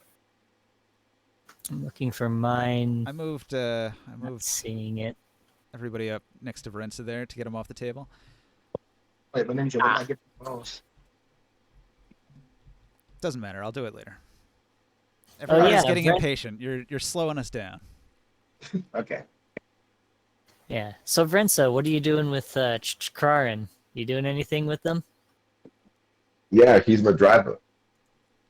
He handles the cart when I go into dungeons and stuff. And He's my watches over the buddy. cart when we have to go someplace for an extended period of time where we can't take the cart with us. Correct. All right. You're traveling across the vast desert. So, as we travel, Brento will be doing various things every day, such as checking for humanoids, aberrations, and foraging. All right. Well, outside the city, you detect hundreds and hundreds and hundreds of humanoids. Behind me. Yeah, got it. Yeah. Well, inside the city, in the walls. Yeah. Later, not so much. Not so much. Aberrations I'm more concerned about if those start showing up on the radar. Now, your first gathering roll is going to be nice and normal because you're in the farms and fields surrounding Tyr. So let's get that first roll out of the way. Alright, so +5 to survival. And I'm trying to remember if I get advantage or not. No, I can just do it at normal speed. That's my bonus. I can assist with foraging. But then you have to move at half speed. Right. I keep forgetting that. Yeah.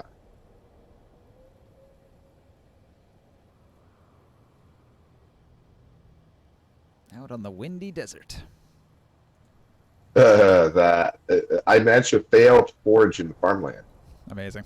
All right. Well, you don't find any good supplies, or at least the farmers are guarding their fields. Yeah, that's got to be it. It's not like she can't find stuff.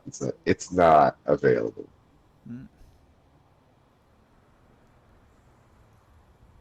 So you don't find food. You're going to have to eat rations. So during the first day of travel, you set out from Tyr. How early in the morning do you set out from Tyr?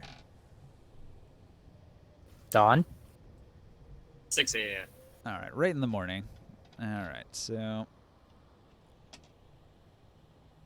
let's see here.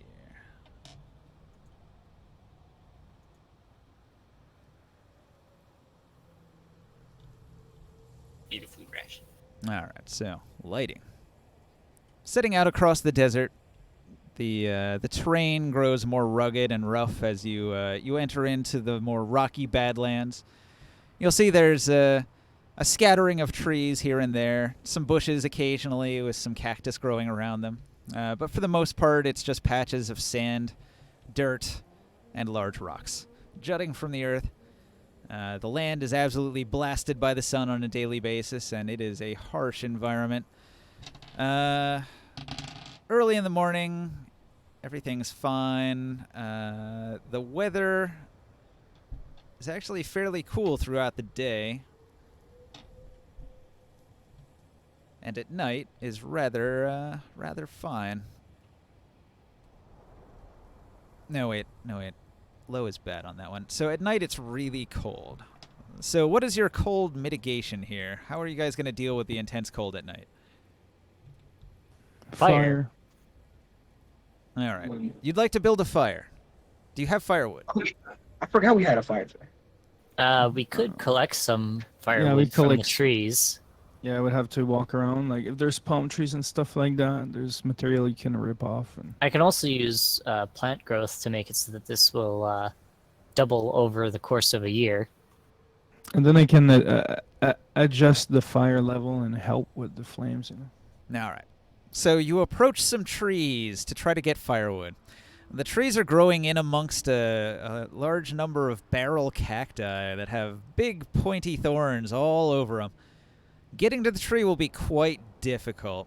You can see that there is a large outcropping near to the tree that you're after. You might be able to climb over the rock to avoid the cacti and then attempt to cut off some branches from the tree, but that's going to require a climb check. I wish to use my long staff to vault over the cacti. All right. Roll an acrobatics.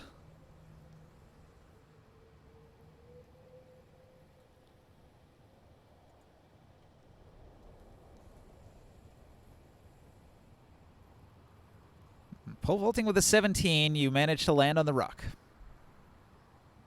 Well, that was ballsy. You went over the cacti and land on the rock. Does anybody else want to get up there? I can toss the staff over to you guys if you need something to help. Are you trying to go over the rock? Let's go around. Why can't we just walk around it? Yeah. Thorns. Riding our chariots, and you can't bring our chariots there. It's surrounded by cacti. You might have missed it, Long. I said it's nighttime. You have to make camp. It's intensely cold at night. You will freeze to death. You need wood. You need fire. You're trying to get a tree. The tree is surrounded by cacti. I can set the cacti on fire now. You could. These do you are- want to I mean- cast some spells? Burn the cacti? Do the cacti have water? Some cacti do. Yeah. Others have a mixture of poison in them. Are we feeling lucky?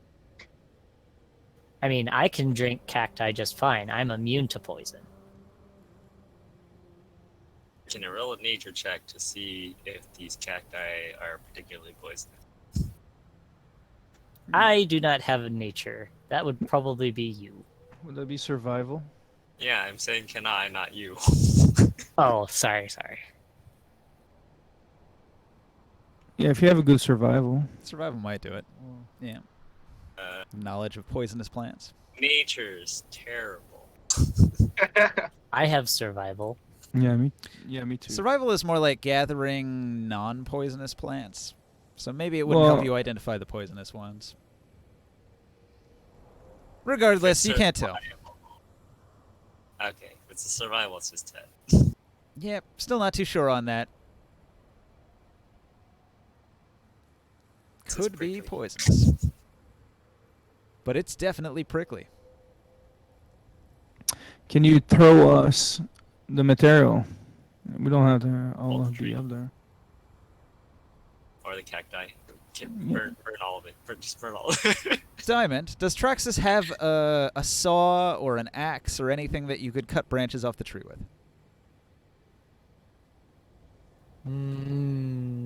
Not really. Yeah. Well, you managed to get up on the rock and get to the tree, but you've got nothing that'll take a branch off a tree, so... Could I possibly use Thunderwave to crack the trunk? Sure, roll Thunderwave. Well, I guess, just roll damage. Let's see how much damage you would do to the tree with the explosion from it. Give me a moment. The tree's not going to jump out of the way, so it's not really a roll to hit. Or I'm a gonna dex save. walk. I'm gonna walk and hide behind a rock. Okay. I don't want to be hit by a bunch of needles flying all around the place.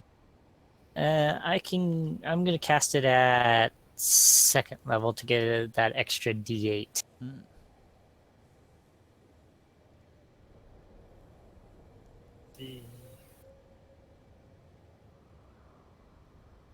Oh, hold on. There you go. All right. 13 damage to the tree. With a tremendous explosion, the tree is bent and shaken, and some loose branches will fall from it. But it does not collapse.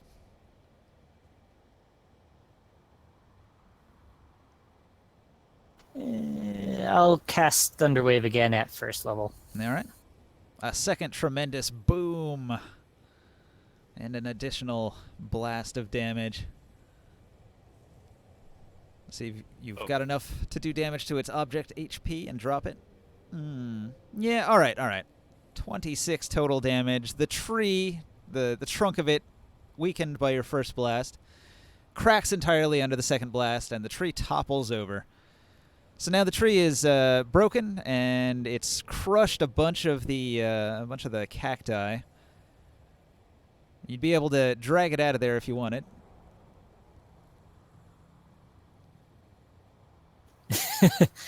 Yeah.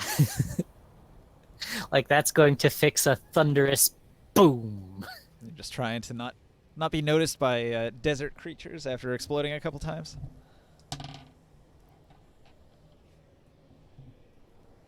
Well, Second Frog, you've not detected anything, so it seems pretty safe, even though Long has taken precautions. There's no creatures for miles and miles. You are in No open humanoids. desert. Yeah, no humanoids at least. Or aberrations. Or aberrations. No humanoids, Alright. no aberrations, maybe just some Throw regular one animals. end of the rope to Traxxas and tell him to tie it around the tree, and I will yank the tree down. Yep, Yeah, I yeah. tie the rope around the tree. Well, the tree already And then- collapsed, so you just need to drag it out of there, basically. And let's make camp along the wall of one of the rocks that we can be Conserve covered by, heat. All right. and just be covered by the wind for the wind. So and all you've that. gathered firewood, and you have a rock which is providing some cover from the wind. So that does give you some protection. So everybody roll a Constitution save with advantage. Does Brensa and her little group need to do that? I mean, we're in my tent with blankets. It is subarctic, super cold. I have a amp cold weather outfit, and I'm wearing that, I'll say you can have +1 on your advantage. so I get I a got an +2. 18. Just That's- advantage. 14 for me. So we're doing con saves against what? Against 7 cold damage. No, An but what's the 18? DC? I'm looking. What's the DC? 15. 15. All right. Actually, Con wait a save minute. +1 with advantage. Got it. Does that single roll count as? I thought it would do 2 rolls. 2 rolls of what? Well, if you look in the chat box, it only did 1 roll after I put in my d20 +2 for my Constitution, and I pushed the roll for advantage button, and it only gave me 1. Yeah, Did if you you're add using 2 these rollers, D20s? it doesn't work. 20s. Okay, so I It have does to work. roll another one. I get No, about. it does work. You just have to add 2 D20s to the roll, Well, and that takes a higher It one. doesn't work means it's not automatic. All right, that's a 19 since we're getting the +1. That's as something well. that should be coded in there. Other scripted devices have it coded in there, or you just hit advantage and it rolls 2 dice automatically. This one is obviously not coded as well as the others. No, it does. Like I just did a roll with advantage. It worked perfectly fine. Yeah, but you had to put 2 dice in, Right. which is broken. Most rollers don't require you to put 2 dice in. But this roller requires you to decide which dice you're using to begin with. It's just like if I pulled out the other roller, I can hit the thing with Regardless. advantage and it just rolls it. Regardless, I anyway. got a 19. See, this That's all one. we need to know. Attack with advantage. That's just one button and it rolls it with advantage. Who gets advantage here on the roll? All of us. I'll have a Vrensa? rock and fire. Vrensa is in his tent, so Vrensa got advantage, and Krius did a thing which gave him advantage. So Vrensa got a 19, Daggermal got a 22, and I don't know what Chichkarin's con save would be.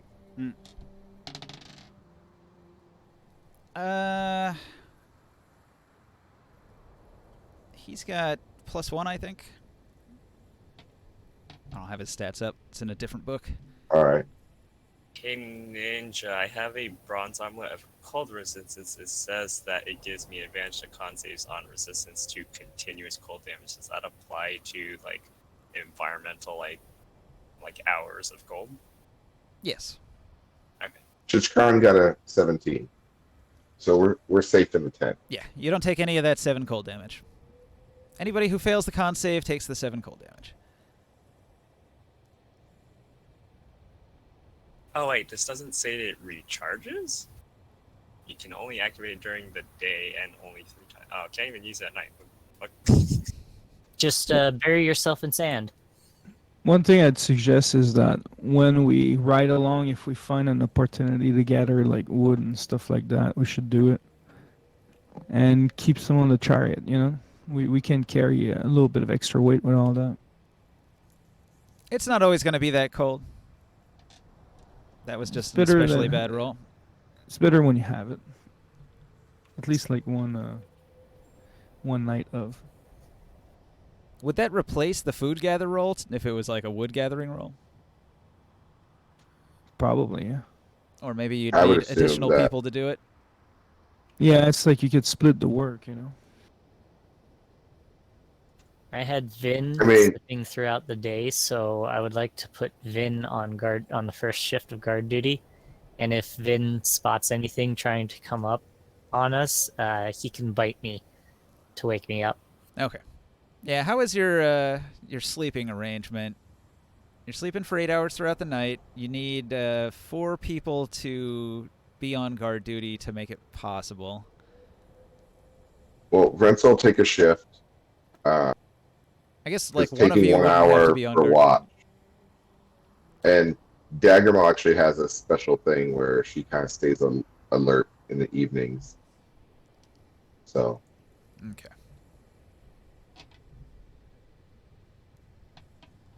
So Daggermaw is whatever level of alertness you want to put her at as she rests, but is alert, and then Rents will take one of the 4 shifts. So you can take a 2-hour watch without penalty during a long rest, correct? Yeah, up to 2 hours. Who's on first watch?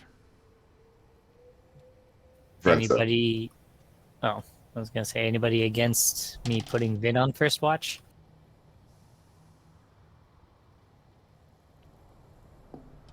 But yeah, you can take the first watch, Renza. I was just piping up just to get out of the way.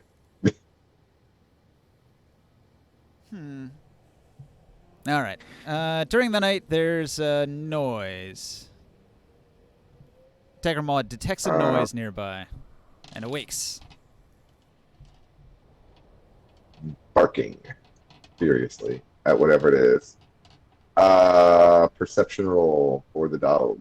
Well, she's got 20 passive perception, if that helps. All right. But I can also roll. She detects a creature behind the rocks.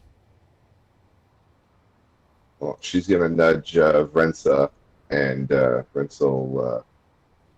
Are we putting ourselves on the board, like somewhere? If it's necessary.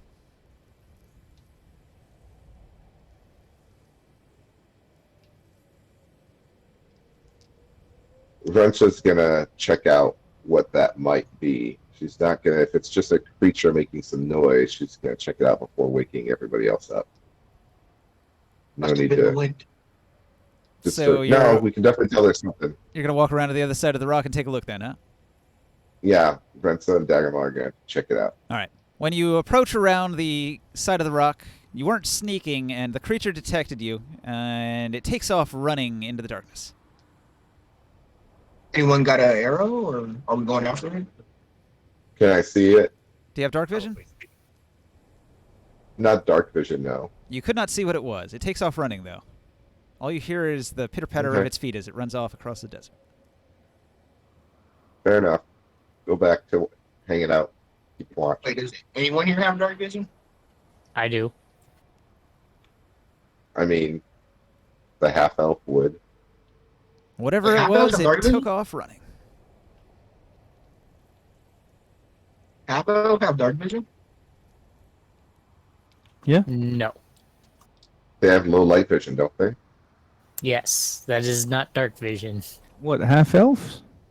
Well, What's the when you're difference? outside at low light vision, you still need a light source. Dark vision, you need no such thing.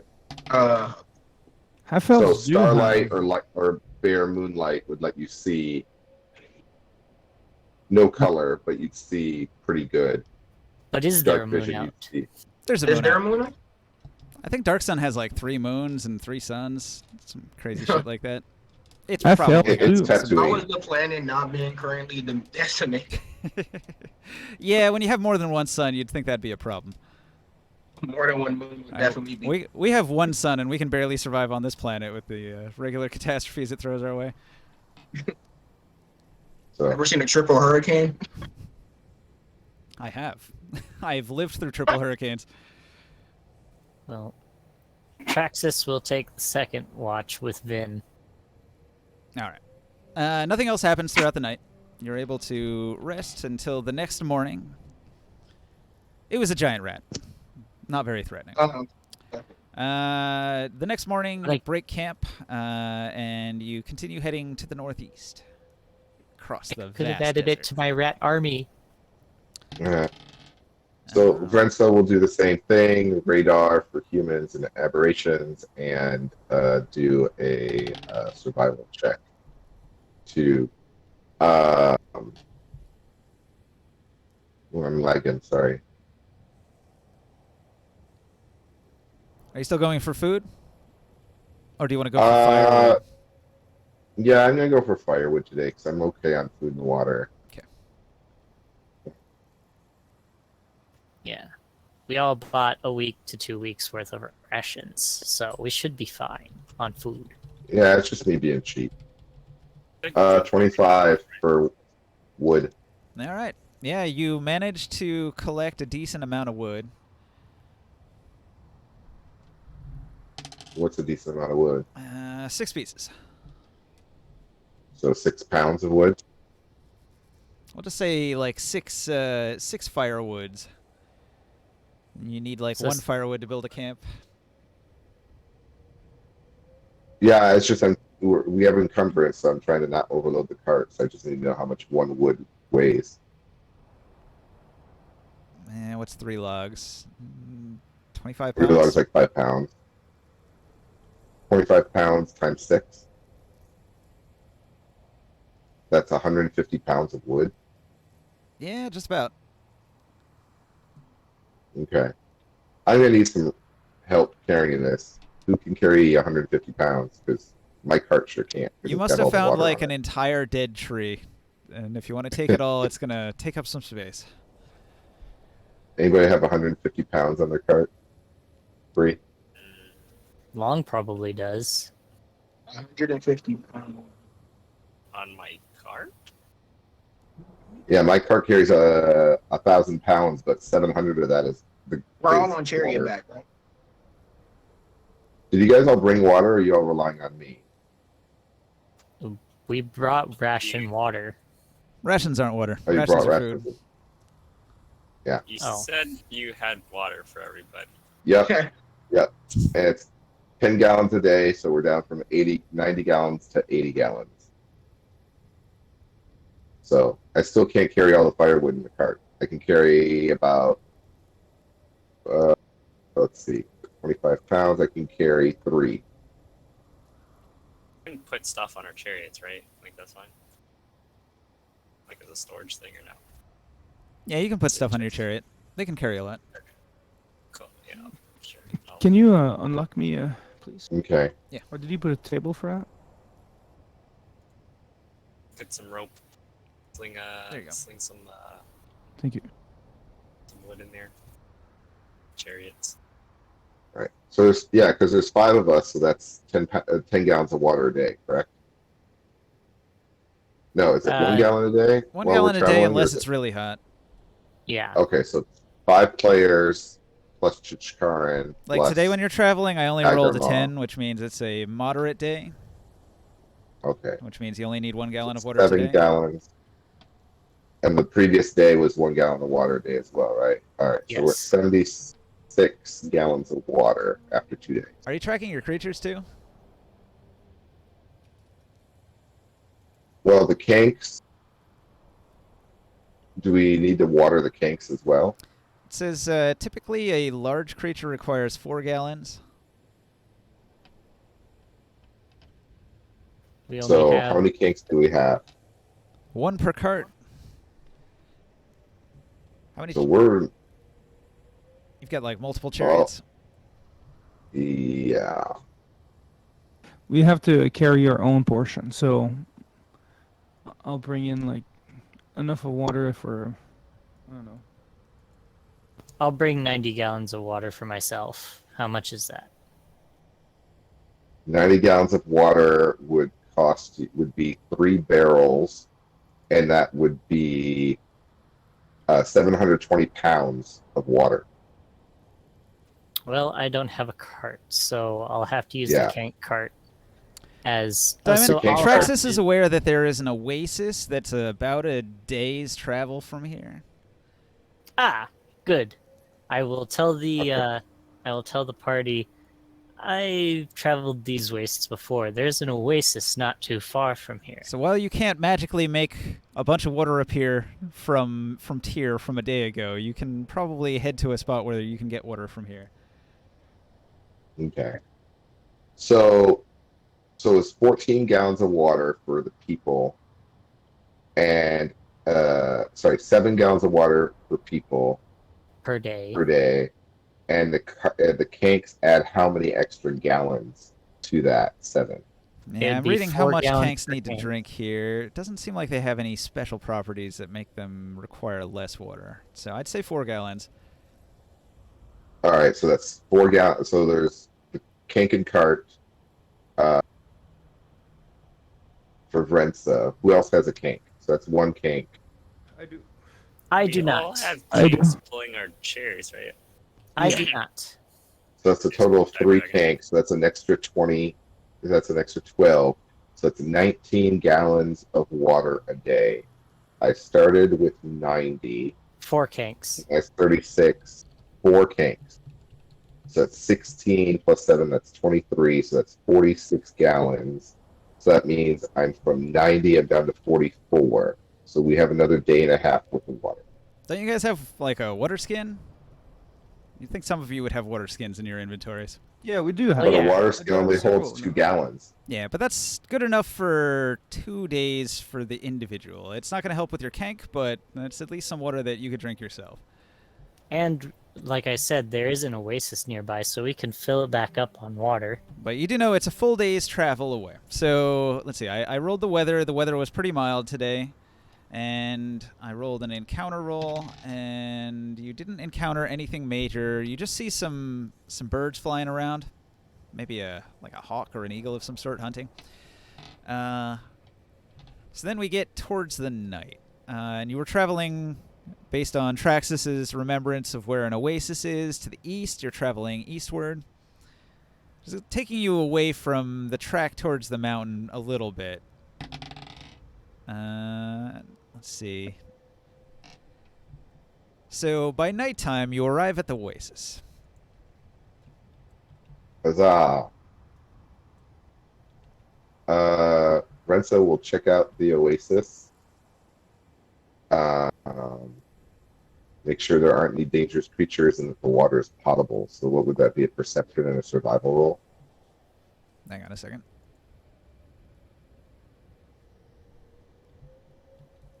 Survive.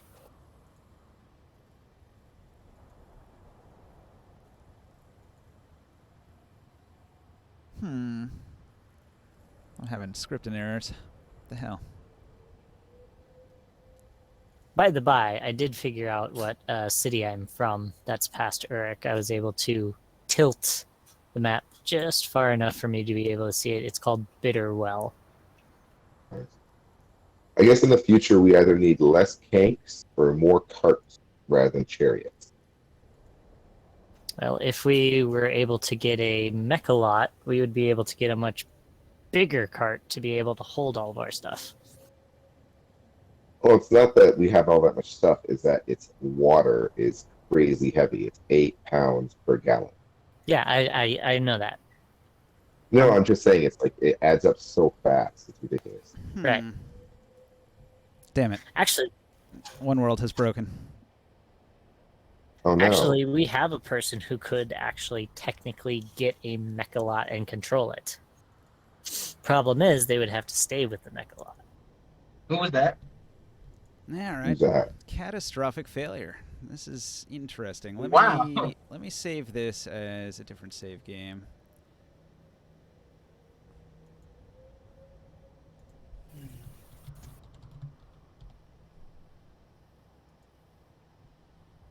Probably gonna have to roll it back to an earlier save. That's no problem. Do you guys have all of the things that you've updated, like listed on your online character sheet? I should, yeah. All right. Let me load this map.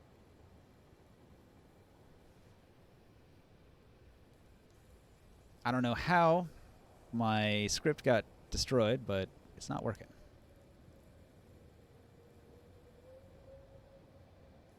So I'm going to roll it back to a time when it did work. Hopefully we don't lose too much stuff. I'm rolling back to the bloody battle.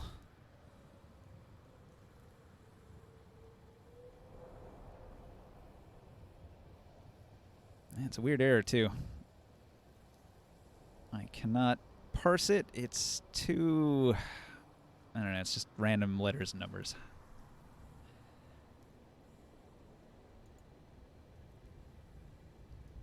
Okay, so... Now that this is loaded,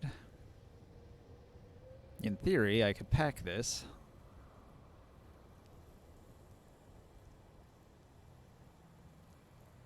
As soon as it stops lagging. All right, grab your figurines if they're on the table somewhere.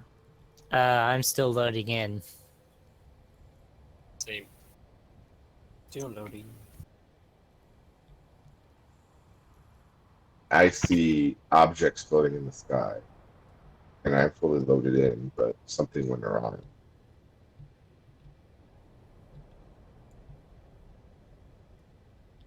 I got Norcus out.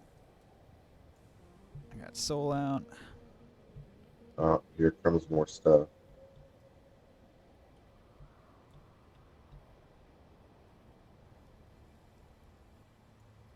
Let's see. Here's Grimorn.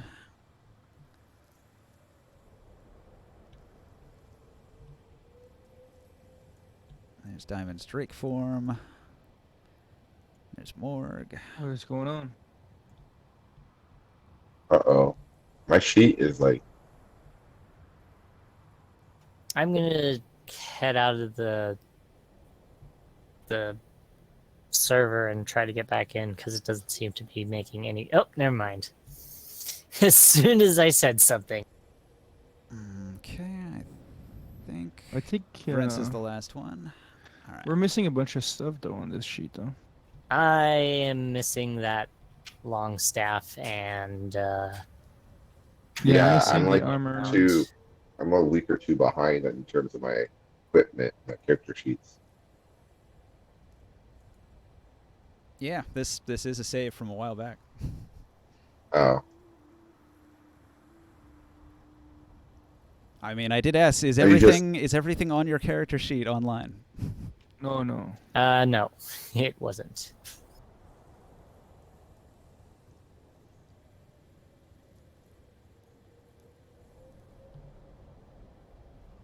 All right, that's packed. And then let's see if I can open the one I was trying to open.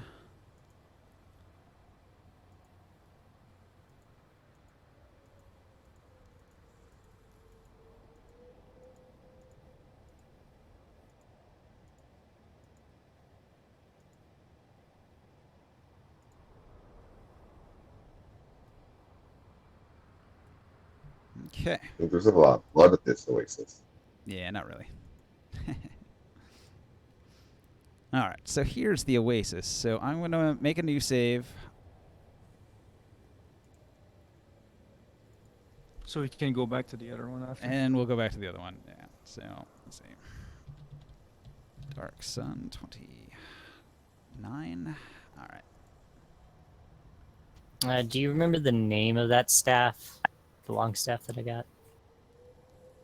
I'm going to jump back to the other save. And then you guys can double check your stuff.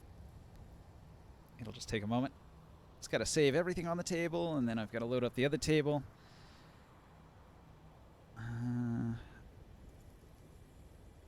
All right. I wonder how that happened. I don't think I did anything wrong. I don't know how that got broken.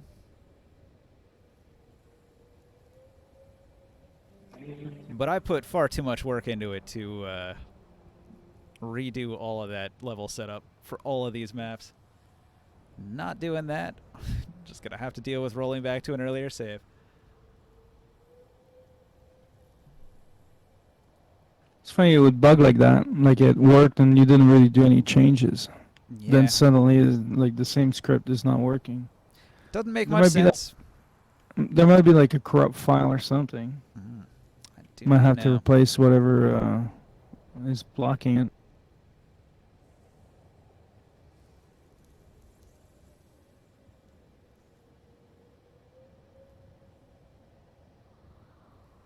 All right, the new table's loading back to the save, the previous save where all your stuff was up to date.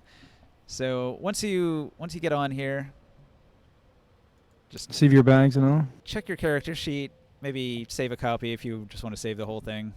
If you're I'm just unsure gonna of what make a changes. bag. Yeah, whenever it loads. I'm gonna run and Yeah. grab a drink. I'll be back in a bit. Oh yeah. Yeah. I suggest making a bag and then just saving it to your saved objects.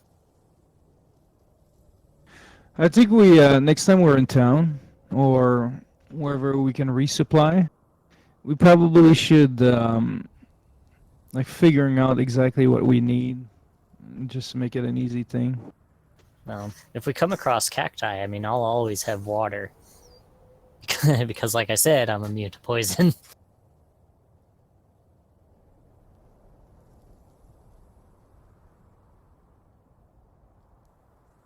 Too bad for you guys. Well, Long, you have purify food and drink, right? I mean, you should as well. You're a druid. Yes, I can switch one of my spells out to purify food and drink, but like I said, I don't really need... Well, I guess I would need to worry about disease. I'm not immune to disease. Hmm. Or maggot infestations and parasites.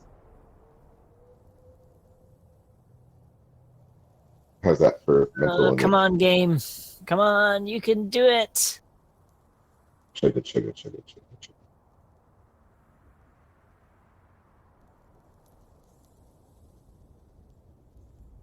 I'm back.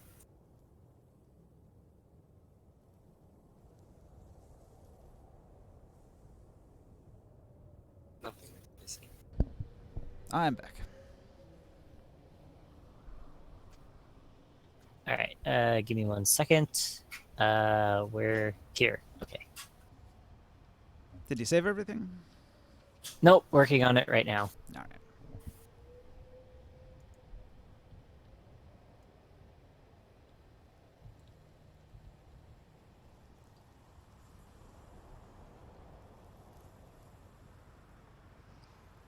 I love Tabletop Simulator, but it breaks a lot. That's why whenever I play, I always keep all of my stuff on my online character sheet.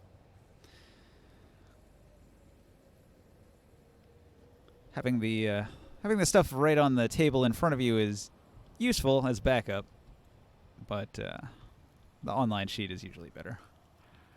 More secure, more up to date.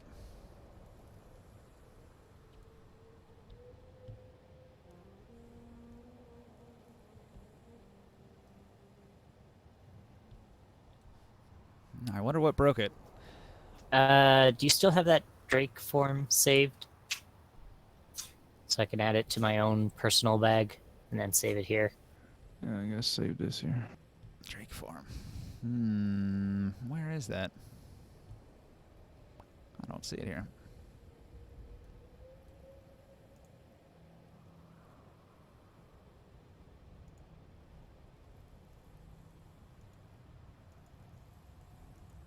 Okay, all my stuff's in a bag. Saved bag. Where do you get a bag from again? Objects. Yeah. Objects and then component.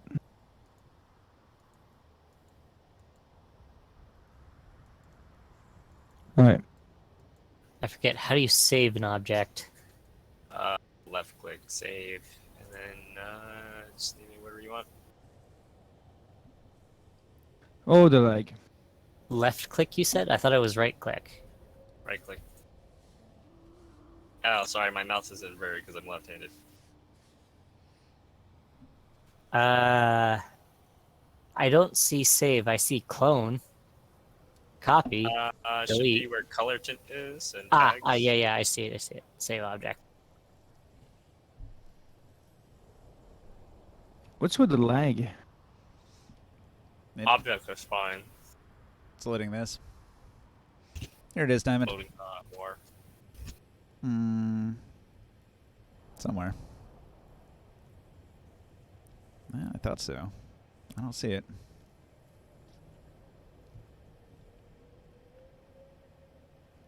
Oh, here it is. Drake form. See my hand? Yep, I see it.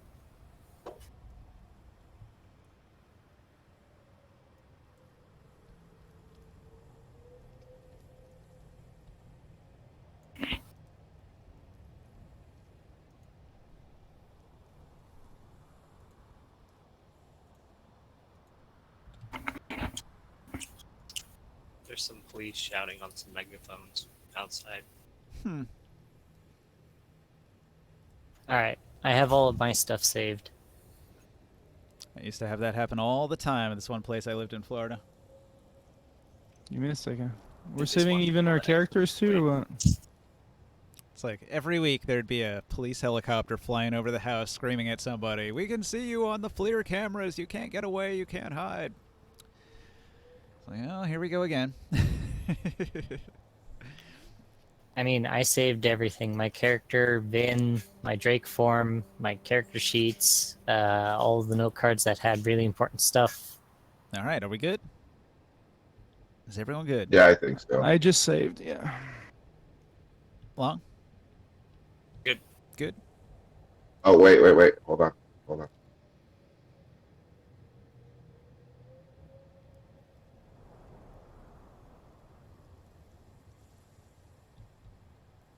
Saved everything, including like Okay, yeah, I got it.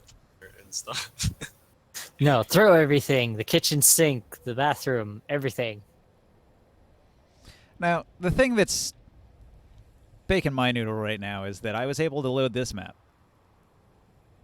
So, let me just, like, reload the most recent save and see if everything just works mysteriously.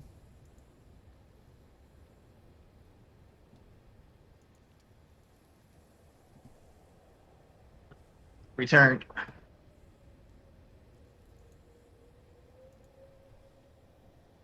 Maybe the scripting broke, but it just needed a reload.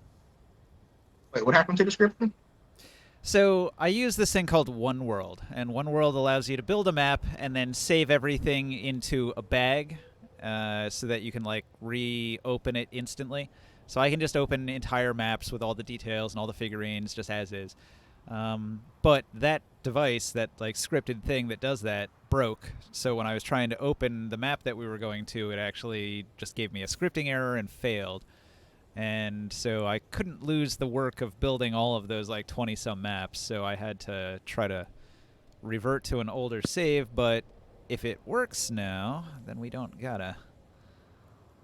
So let me test it out once everything loads here. So this should be like where I saved it, where I said everything's fucked, I need to save it and go to a previous save. This should have been that exact moment.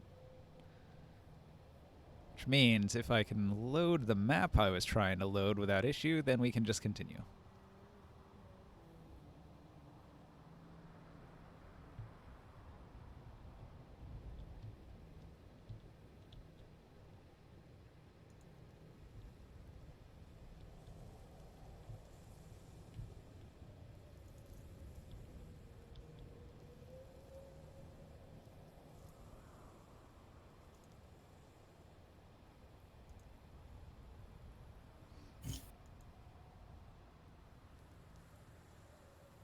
Okay, so far so good.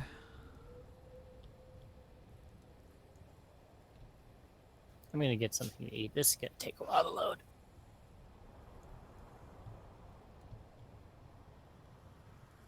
You see this map, right? Everyone? Everything is still Yes. loading. Oh, yes, I see it. Someone's giving me a phone call. Alright, so you guys were traveling northwest. So the first day of travel, put you here. Second day of travel, put you here. Well, Did it no, work? hang on. Mm. We'll say here, because you went east to an oasis. So the oasis will be here. Okay. And you still need a day to get over here, which is going to be the Dwarven secret mine. So what do we know from these lands? Traxxas came through here, exploring the desert, and found a couple of oases like this one.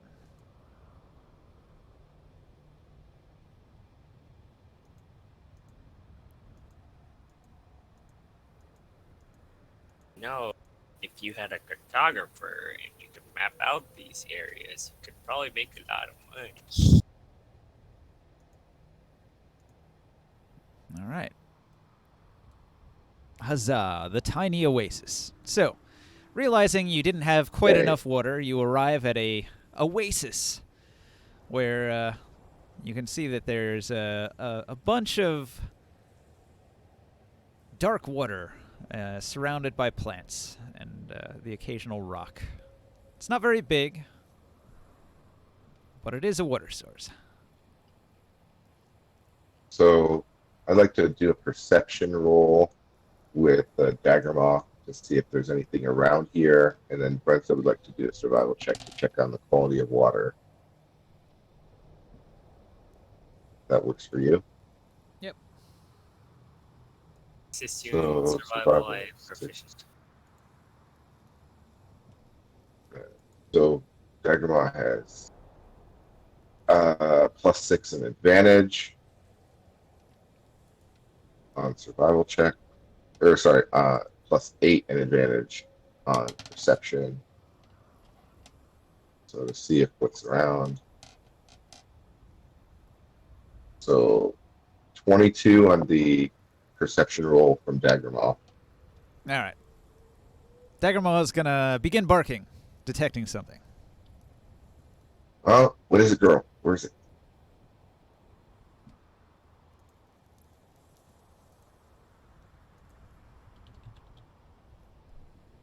Yeah, I wonder if these work.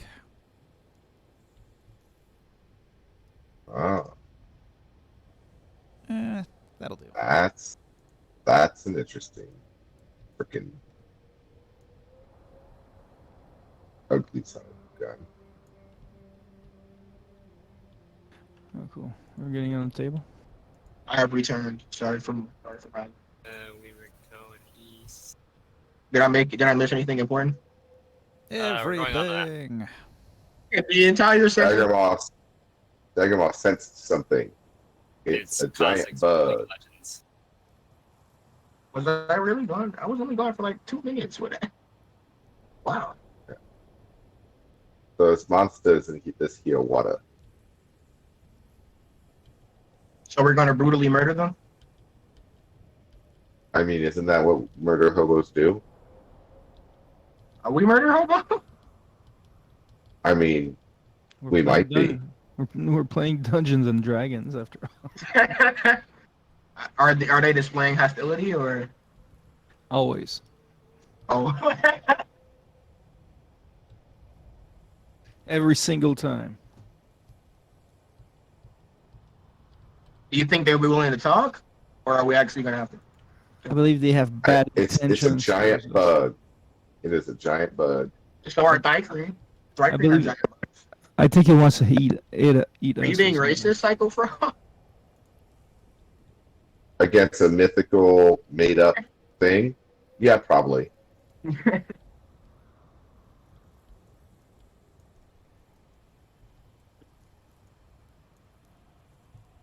Can anyone speak to some creatures telepathically? I don't think so. Chikaran. Just in case it doesn't speak a language. Just the Karin can speak. Yes, Actually- Chikaran can speak telepathically. All Thry-Kreen can. Yeah, should have as done long that. as the other thing knows some sort of language. All But right.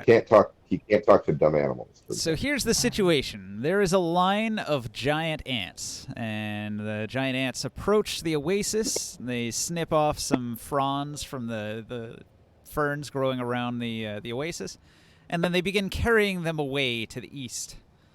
They pay you no mind. They're busily going about their business, collecting fronds, and as soon as they get there, they turn around and they head back.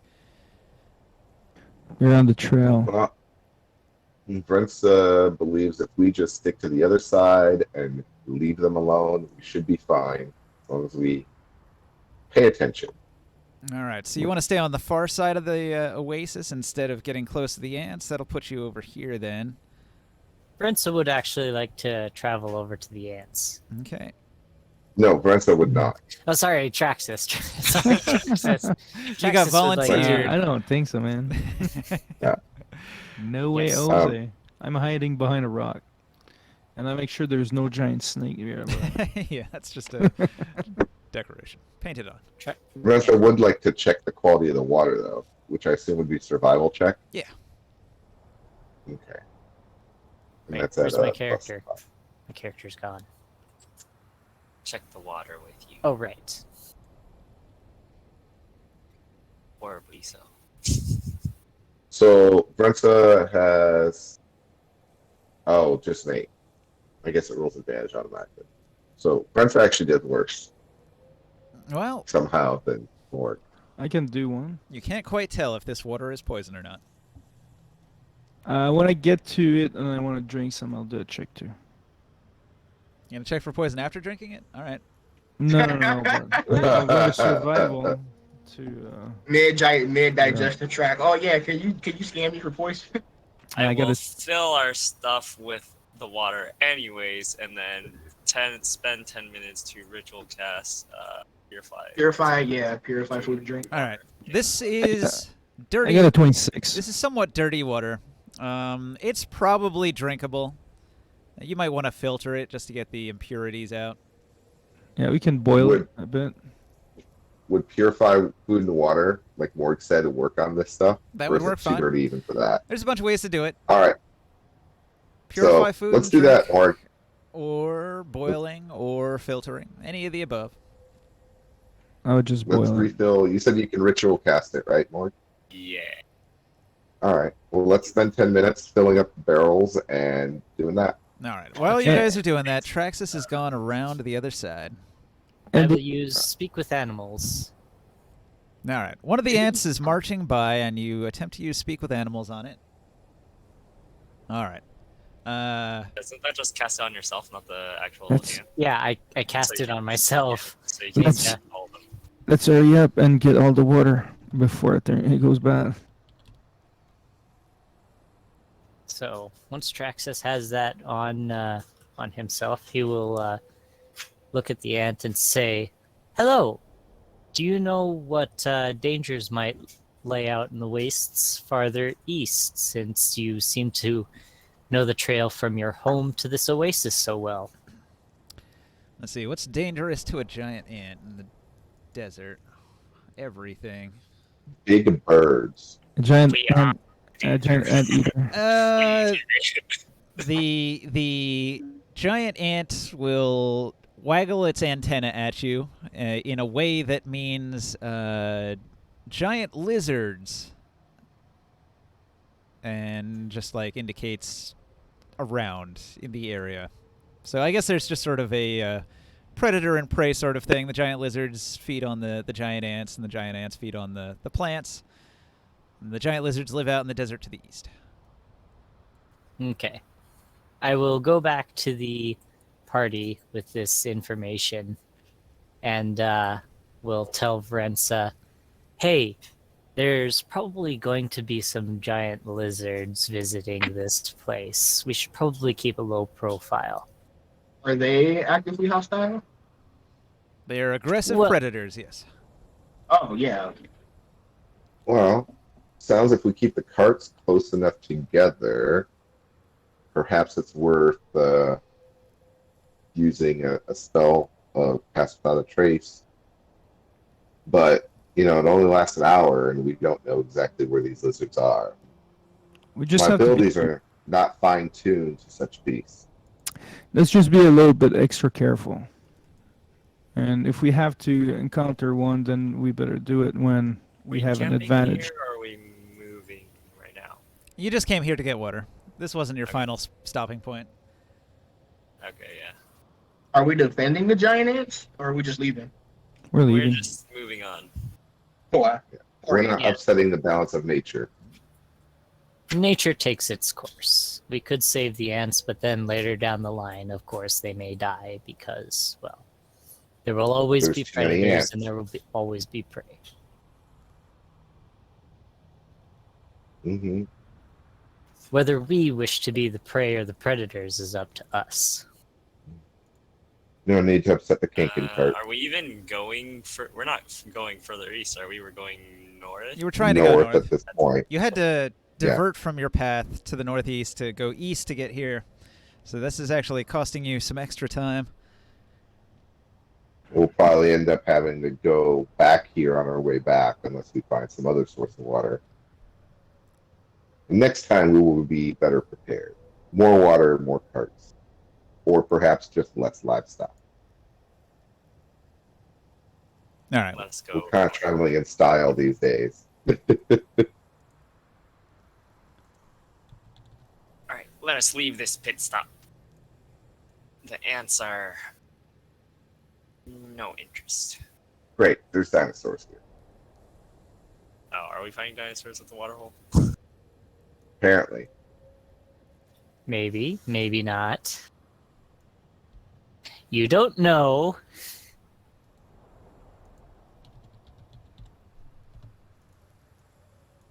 All right, I think everybody's off the map. No, not yet. All right. All right, now everybody's off the map. While you were, hang on, I wasn't going to change maps. While you were gathering water, right. a bunch of Crodlu approach. Oh, whoops. Crudloos, Sorry. what are those? The Crodlus approach the water. They're going to see that your group is over on this side, and so they're going to approach over here as soon as it stops lagging like crazy. You,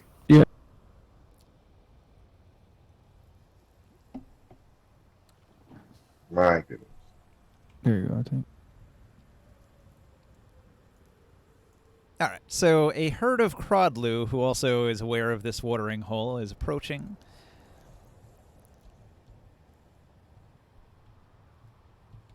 This is a popular spot, so it takes you a while to gather water, and while you were gathering it and putting it all on your carts and into your chariots and whatnot, this herd of Crodlu approaches. They don't pay you much attention, although they seem wary in case you're aggressive. But they're going to approach the water and begin drinking.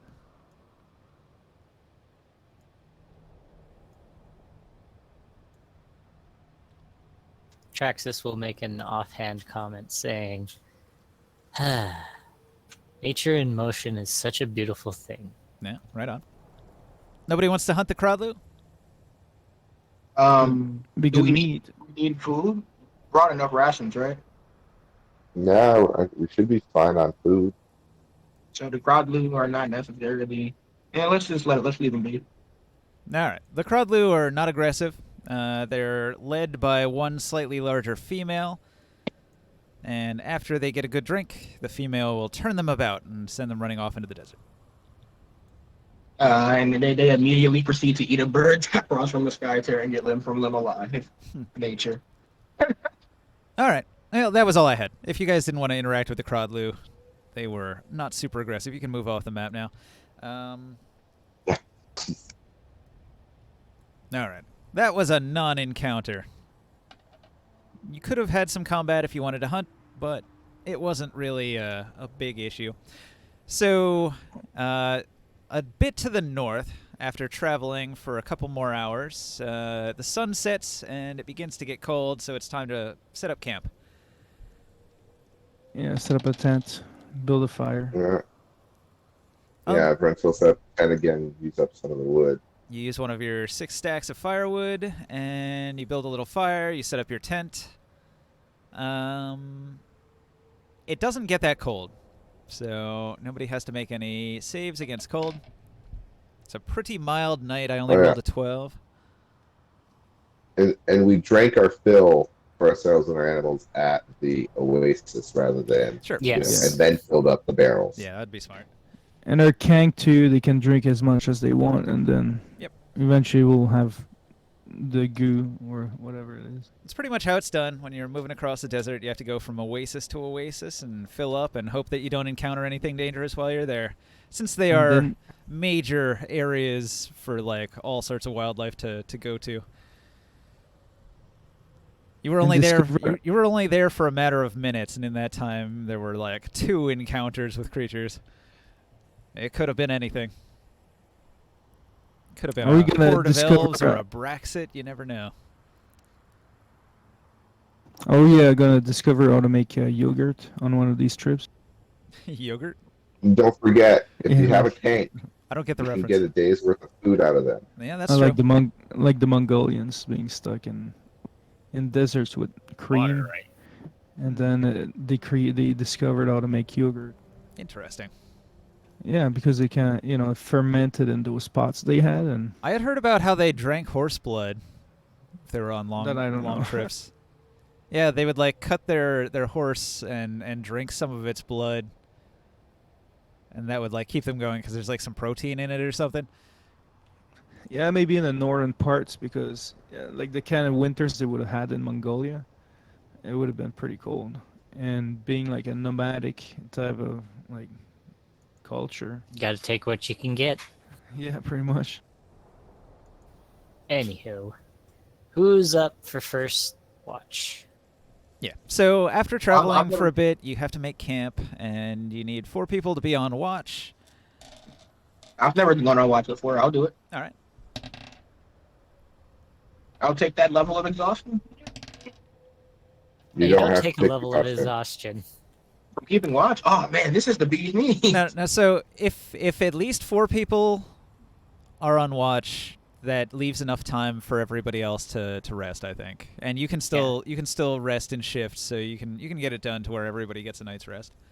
I could give you Vin, since Vin has got dark vision since he's a snake. I got dark vision and I can. I have pretty good perception.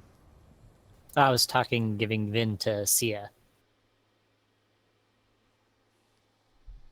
Don't I have low Cool. light vision? Isn't the moon out? So I can also guard for a period of time. So do I really need the snake if low light vision is a thing? I can do like the middle shifts. That way I can like put back the fire together. Waiting on you, Ninja. I have to change maps here. Something happened. Tabletop is having slight errors today. I'm going to pack that one and get out that other map. Lay desert sand.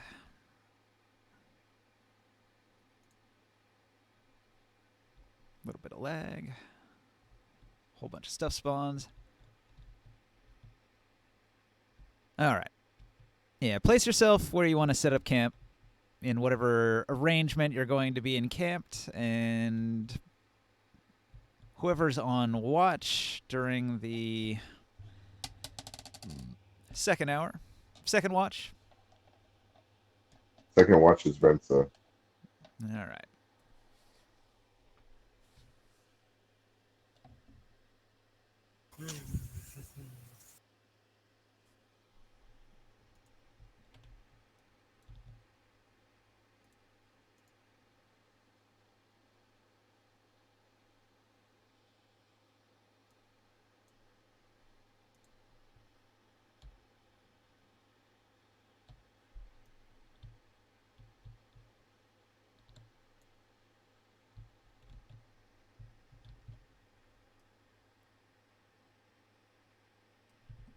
All right.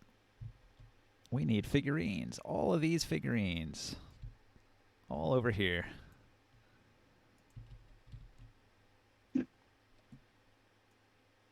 So, Vrens is on watch. How are your carts arranged? Where do you park your carts at here? This rock looks familiar. You sure we're not going in circles? I'm going to be using this map a lot. Get used to it. I mean, I'd say we do the old caravanner's trick of kind of making a rough perimeter with the carts and camping in the middle. Yeah, we can use a And rock that seems too to as make well. sense. Are you using this as Yeah, Are you using these as chariots? Are these your chariot stand-ins, or are these actual carts? well, mine as a cart. I think other people are just using them as an icon for their chariot. I should Yeah. probably I get like believe a it more says- appropriate chariot model. I wish I had one. I don't know if I do. But the Vrensa's Kanken cart is an actual cart. Yeah. I'll have to look on the workshop for a chariot, if I can I'm gonna remember. shrink it a bit. Takes a lot of space. Started putting some of the spots. There you go. Well, if it's a cart being pulled by a kank, they actually would take up a lot of space. A kank is a large creature. A cart's not small either, so... Oh, it's still taking 2 blocks. It's just that it was way too big.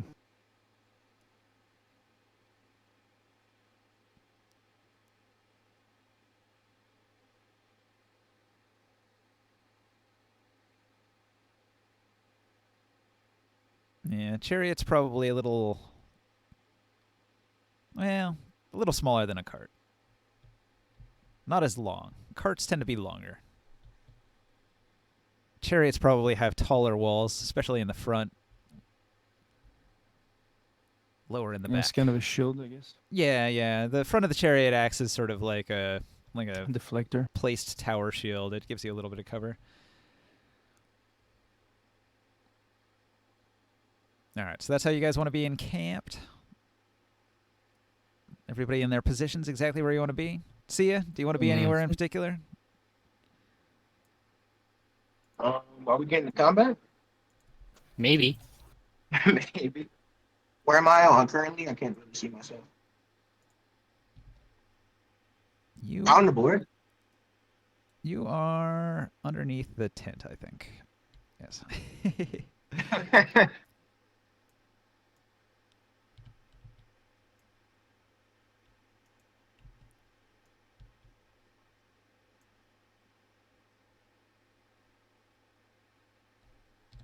Lock that down. So there's a campsite. There's a fire. I got Taco Bell at. Taco Bell? Yeah. Then I reloaded the page because I thought I was a little bit lagging behind, and I got Taco Bell in. Not that bad. I get Taco. I don't know where you guys want to put your characters. I already placed mine. There's a bunch in the middle now. I don't know. Like Traxxas, do you want to be there? And yeah. Okay, and what about Daggermaw?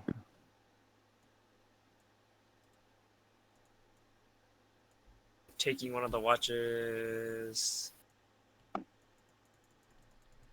It's 17 in perception. Man, this is kind of infuriating. Why can't I select this fire pit? We've already got an event on the second watch, which is Vrence's watch.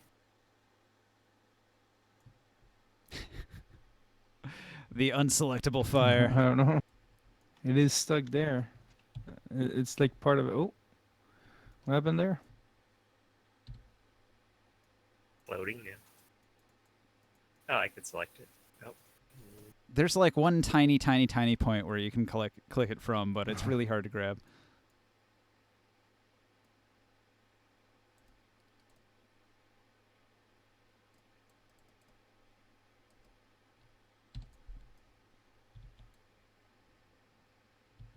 All right.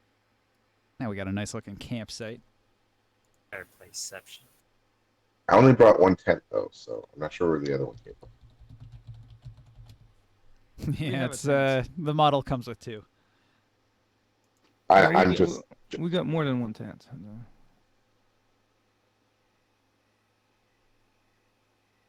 I think it's part of like my starting kit, if I'm wrong. All right, so you make None camp. of us have starting kit. You make camp. You park your carts and your chariots around in a perimeter. Is Morg sleeping in the cart? No, I was taking up a watch. All right. Well, you guys are on watch at different times. So based on the rolls, Vrenza was the one that was on watch when things happened. So you'd be asleep at that time. Where did you sleep? I don't know. I'll be on the ground near the fire. Okay. And Sol, I put you on this bag here, this sleeping bag. Is that all right? Do you want to be there? Wasn't I took a position of watch, right? Well, so you take watches at different times. So every couple hours, there's a change of the guard. Right now, Varenza's on watch, so you would be asleep. Yes. That's all right, so I'll just put you on this. Don't get us killed, Varenza. Please. Or anyone else on watch, whatever. So, Varenza, Dagger Maw detects something, and it's over there. Over there. Well, having learned from my previous experience, I will sneak.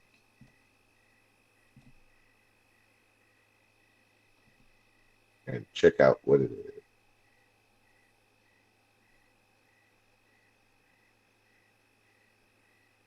All right. So Dagger Maw barks and points in a direction. You begin moving in that direction. Everybody roll initiative. Oh, oh, oh.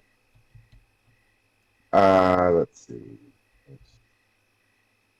That's fine. Initiative.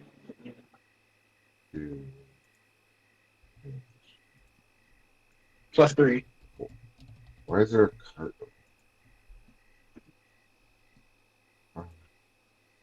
12. Also, I got to call again. Okay. Holy crap! I have outbeat everybody What was that?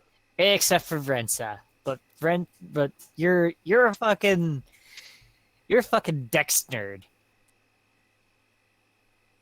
Infinite. Well, I initiative. mean, +5 to initiative and advantage kind of means I'm usually going to go pretty high. See ya. I'll enter yours. What do you get?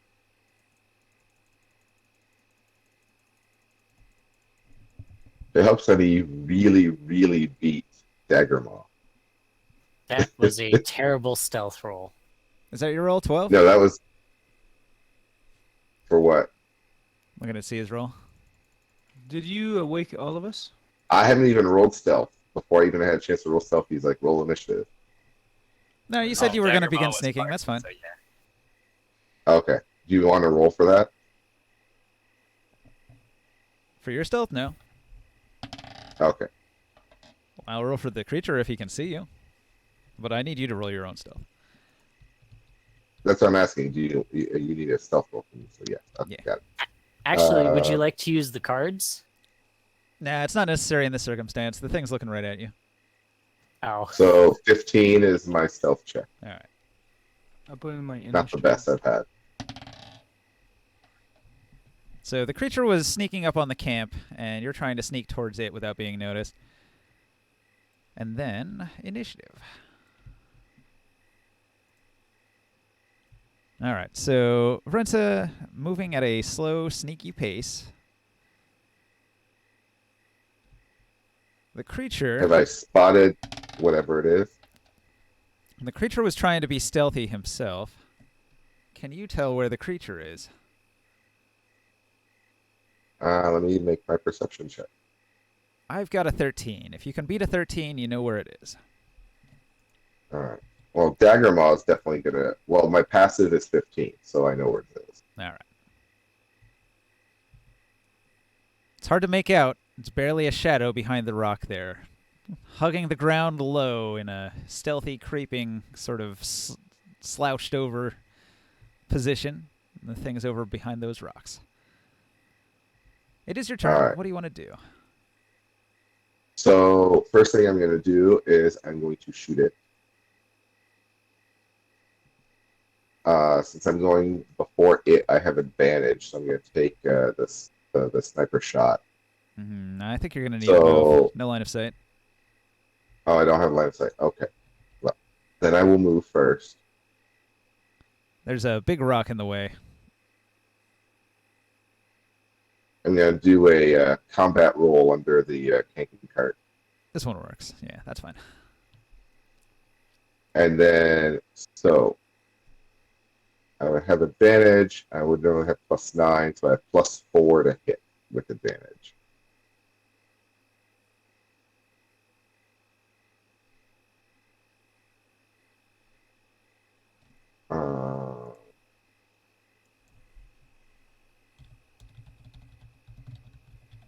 So 23.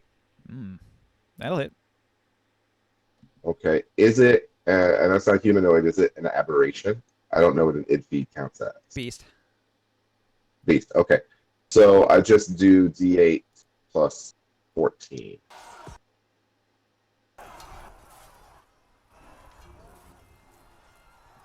And I should have done something else, but I didn't. So it doesn't matter.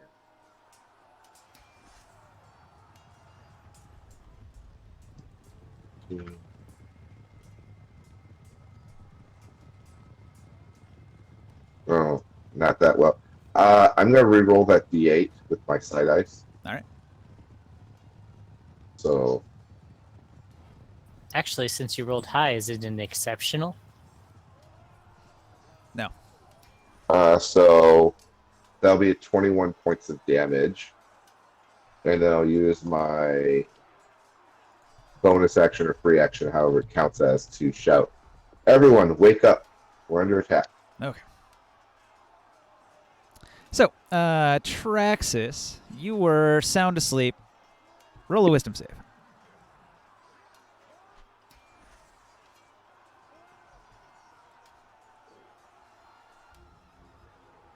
Rolling.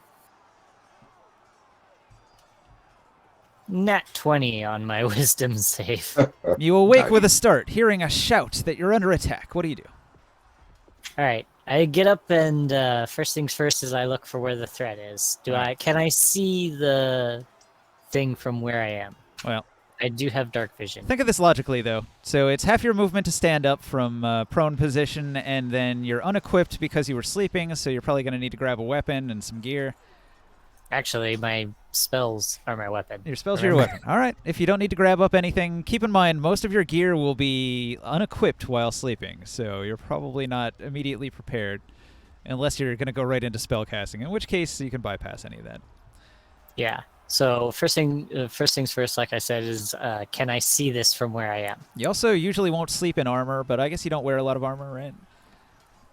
Not really, no. All right. You cannot see the creature. You've got no line of sight. All right.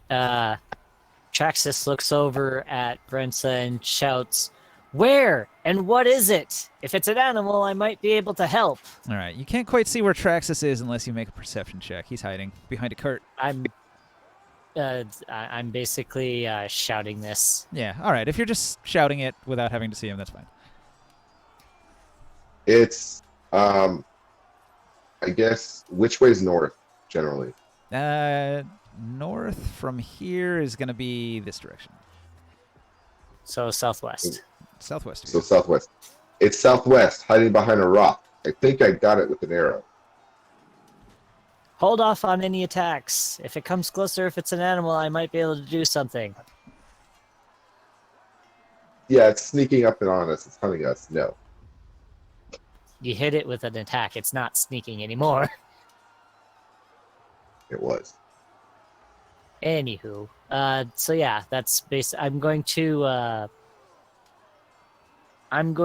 since I haven't done anything except stand up and talk, which is a free action, I'm going to prep animal friendship with, by getting a piece of meat a piece of jerky from my pack. Okay.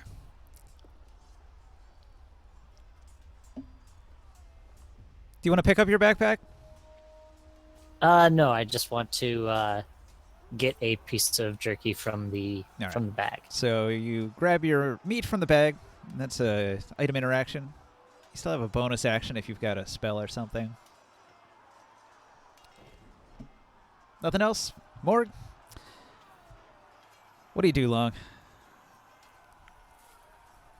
I will get up, use half my movement. Well, hang on. Did you hear it? Roll a wisdom save. Oh, wisdom save?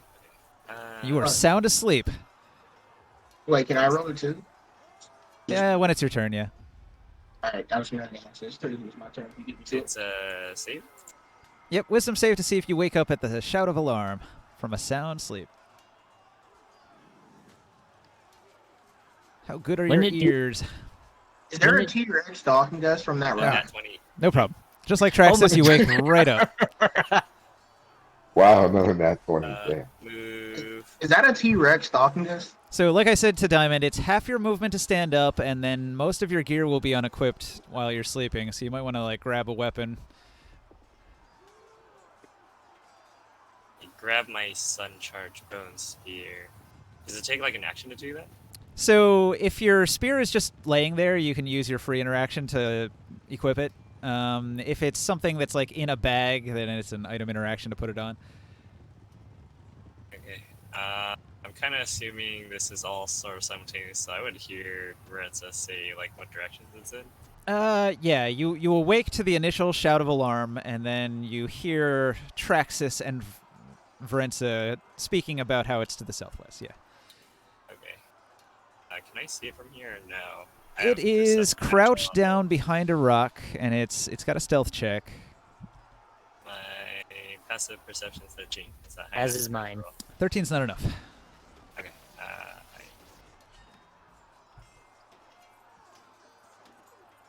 Perception. Okay, making a mental note. Ties do not work for stealth checks. Got it.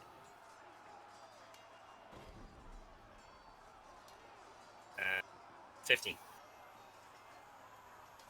15. All right. Yeah, its head is just barely poking out from around the rock there. I'll move towards it. 5, 10, 15. Well, I know, 15. You can see that You- it is a reptilian creature.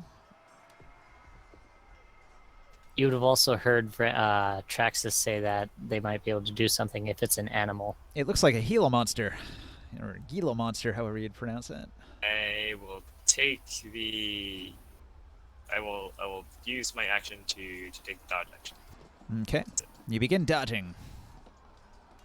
The creature sees you approaching, took a shot from Varenza. Let's see. It will emerge from the rock.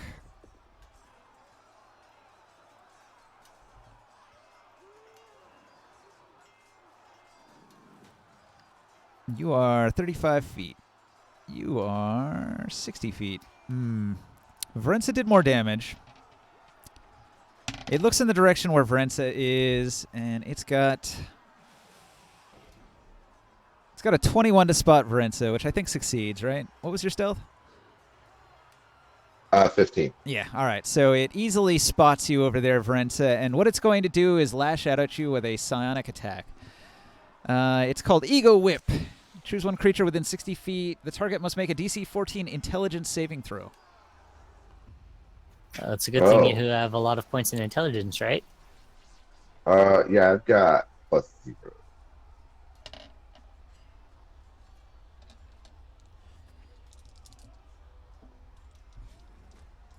And I rolled a 3. Oh, no. So failing the save, you are going to get blasted in the brain by 16 psychic damage. Oof. In addition, you're filled with self-doubt, leaving you... A blast that makes you doubt yourself. It says your That is action can only be used to dodge, disengage, or hide. That's a spell I gotta learn. It's called Ego Whip. You've just been terrified by telepathic fear. So 16 damage, and what is the other thing? 16 damage, and on your turn, you have to use your action to disengage or take the dodge action or hide. And that's all you can do with your action. And then at the end of your turn, you can attempt the save again to break it. Right now, you're under the influence of this psionic fear, but each turn at the end of your turn, roll another one of those int saves, DC 14. And if you succeed, then it's broken from there on. Fair. However, that's a strong psionic attack he just hit you with, and it's terrifying on a really primal level. Like, you've never felt that kind of fear. All right, so the Id Fiend did that, and then it's going to use the rest of its movement to get total cover behind the rock.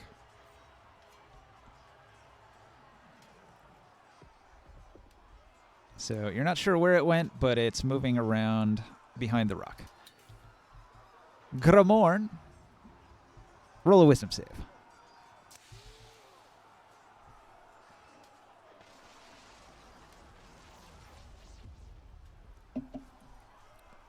You there, Chris? That's my turn. Yeah. It is your turn. Okay. Roll a wisdom save to see if you wake up. Yep.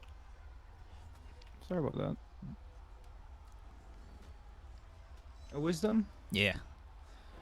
Let's see if you hear that shout of alarm in your sound slumber. Another 23. What the fuck? Listen, when Frenza yells, wake the hell up, people listen. People listen, yeah. All right, so you wake up from a sound sleep. It requires half your movement to stand up, and all of your equipment is usually unequipped. Unless you're wearing very light armor, you're not even going to sleep in armor. Your weapons It's are light usually armor. unequipped. You can sleep in light armor. I don't think that has a penalty. I think it's only like medium and heavy gives you a penalty to sleep in. Okay. I have light armor, but I will still pick up my buckler,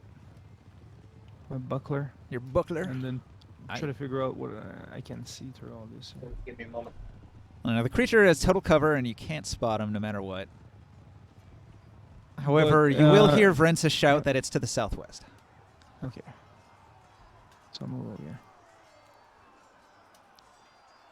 You're kind of in the middle of a... You're like on a line instead of in the middle of a square. Oh, you're talking about the box, huh? Yeah. Just be in a box. Okay, so do you want to do anything?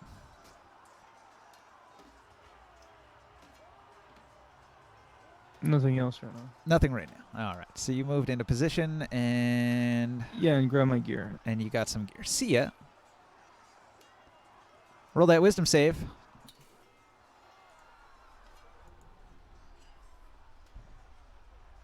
Soul is sleeping and having nice, pleasant dreams when suddenly a shout of alarm.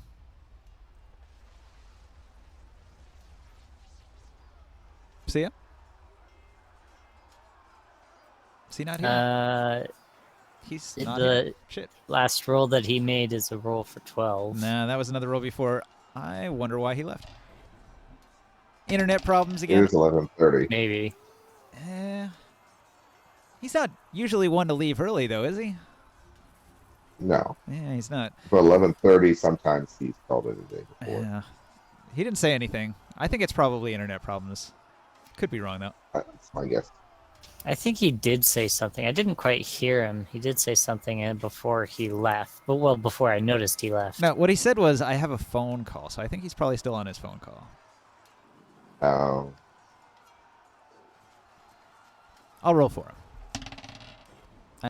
He rolls a 10. Yeah, that's probably good enough. So then half his movement, he stands up.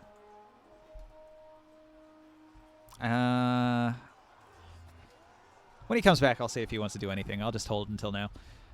So, ready to action to do something in a bit. And then, Daggermaw can go. Probably going to move up to you, right? Daggermaw is not happy. So yeah, Daggermaw is going to take a defensive. So let's see, 3. That's gonna count as hard. Oh, that was weird. Sorry if I keep leaving. They keep calling me for stuff. That's right. It was actually your turn, so right after this, it'll be you. Right on cue. So see. And then she's gonna dash towards the thing. So that's probably about as far as she can make it, given that the going through can't cut or dodging underneath it probably counted as rough terrain. All right. So, see ya. Jeez. I rolled for you for your save. You woke up. It's half your movement to stand up. Are we in combat or are we just fraternizing with a possibly hostile creature? We are You in were combat. suddenly awoken by the sound of Rensa shouting that there's an enemy, you're under attack, and the sound of your allies rushing to grab their weapons and move into position. Daggermaw's barking and runs right past you. How many are there? Well, you have no idea. You just woke up, so you still got crust in your eyes. You asking- vaguely hear Vrensa shout to the southwest is something. I'm sorry, I got Varenza. And so now, and Vanessa's currently screaming in terror, and her ears and eyes are bleeding. Oh yeah, self. Oh man. Well, half a drowsy and awake. I want to move towards the enemy. Do I even know where they are actually? You know it's somewhere to the southwest, which is like in this direction. Well, half asleep. I just get panicking after just these loud noises, and I head more southwest. What the fuck? All right, so I'll put you over here. So I want to use my move. I don't want to dash though. Wait, is that creature behind the rock? That giant dinosaur? yeah, that's why you're unaware of where it is. You just woke up and you Oh. you didn't have line of sight, so you know it's over there somewhere, but you can't see it. All right. Okay. Well, I am going to. Yeah, I don't know where it is.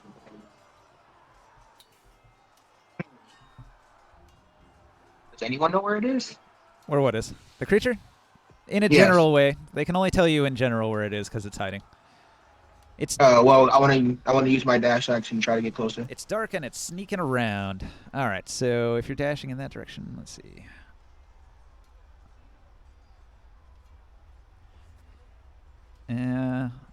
Let's see. You can either go under the cart, or you can go over here next to Morg. What do you prefer? Next to Mark would be fine. All right, so Wait, next to Mark would be fine. So you run around the tent and over next to Morg. Morg was headed. You can see Morg is headed in this direction, towards the last spot the creature was seen, and so you run up next to him. And I still have a bonus action, right? Yep. All right, I want to give Morg a bardic inspiration again, and that's be my turn. All right. I'm gonna write that down. So then we already did Dagger Maw. Norcus in here, so Vrensa, it's you again. Well, Vrensa's trying not to shit her pants. Yeah. You're gonna say So she's gonna. permanent for combat. So she's going to Dodge, disengage, Take cover. or hide. take cover behind this rock, hide, and attempt to make a saving throw.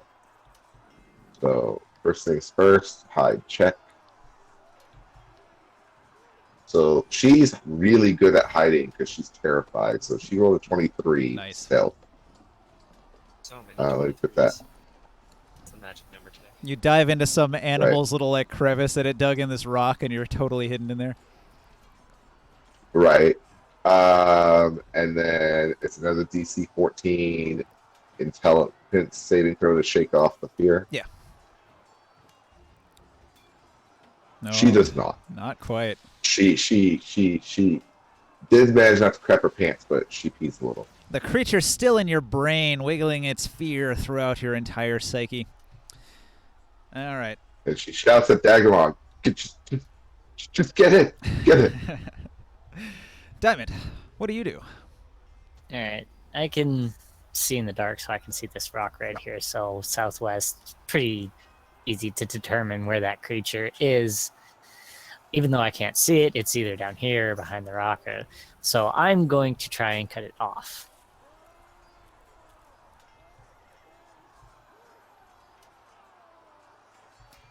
This is rough terrain right here. Barrel cactuses. You might even have to go around it. Well, actually, I was going to go right. Well, I guess I could go right there. Sure. So that I can still see over here. I still have that piece of meat, and I'm still ready to use animal friendship on it as if and when I spot it. When you get to where you're at, you can just barely see the front face of it. It's slouched low against the ground, circling around the rock here, but you can see it a little bit, just barely. All right. I believe I'm close enough for this to work, so Well, I hang on, just hang have to... Let's see if you can really tell if it's there, though. Roll a perception. Okay.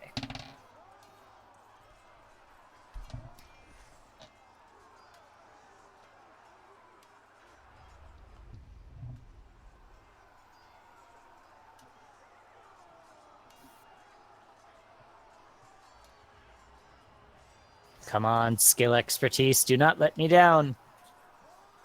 Heck yeah! All right, yeah. He's trying to hide. He blends in really well. He's pressed against the rock, but you can still see a part of him.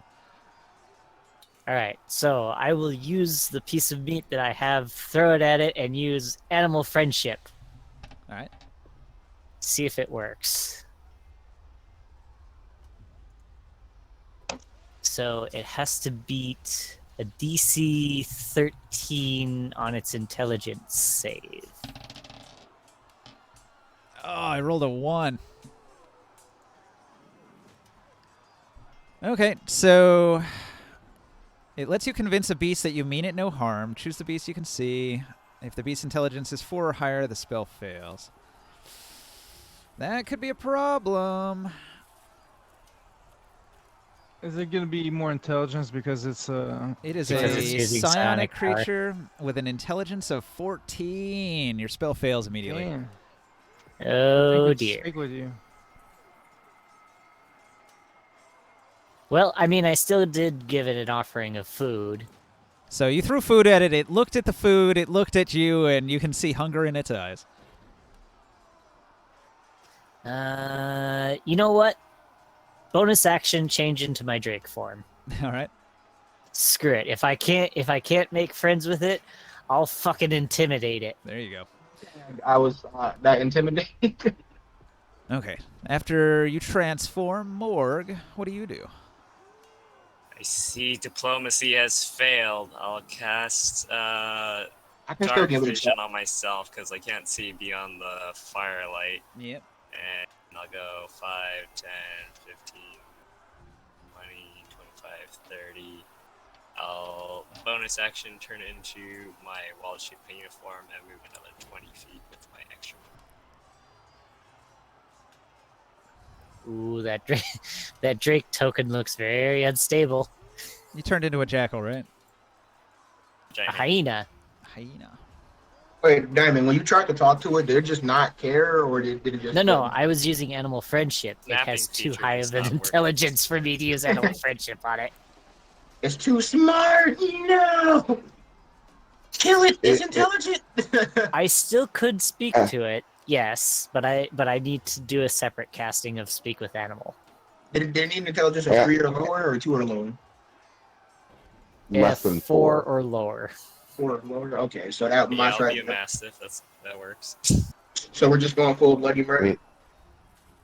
It's really a spell that's made for mundane animals that would exist in real life rather than magical Like a beasts dog that or a are cat.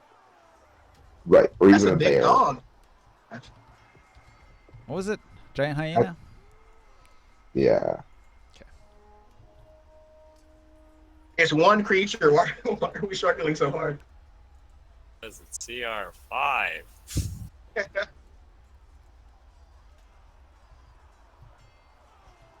And it just took Brentha down by over a third of her hit points in one attack. At range. Yeah, this is a pretty mean creature. Run away from the battle. All right, so Morg beasts out. The creature was sneaking. 5, 10, 15. It turns to look at Vrenza, or not Vrenza. It turns to look at Traxxas in Drake form, and it's going to focus its mind like a whip, an ego whip.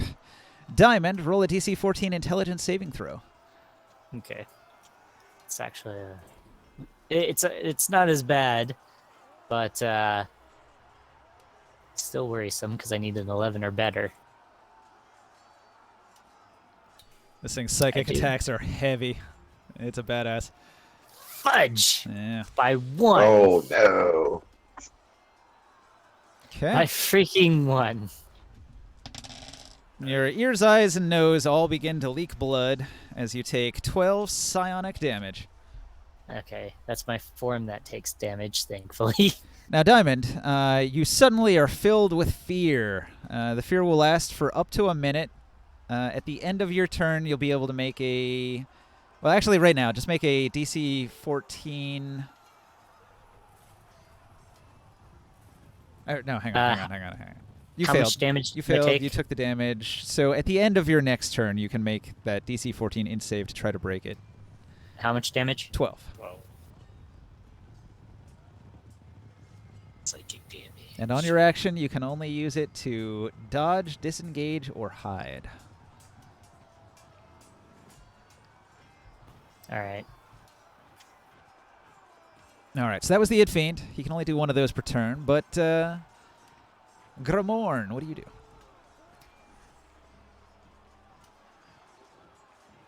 So, hasn't showed his face yet. He just left stealth in order to attack Diamond over there.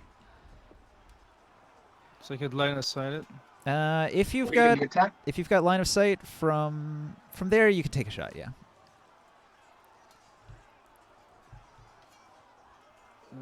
Let's see what- His head is in this square right here, so it looks like you'd be able to make the shot from where you're at.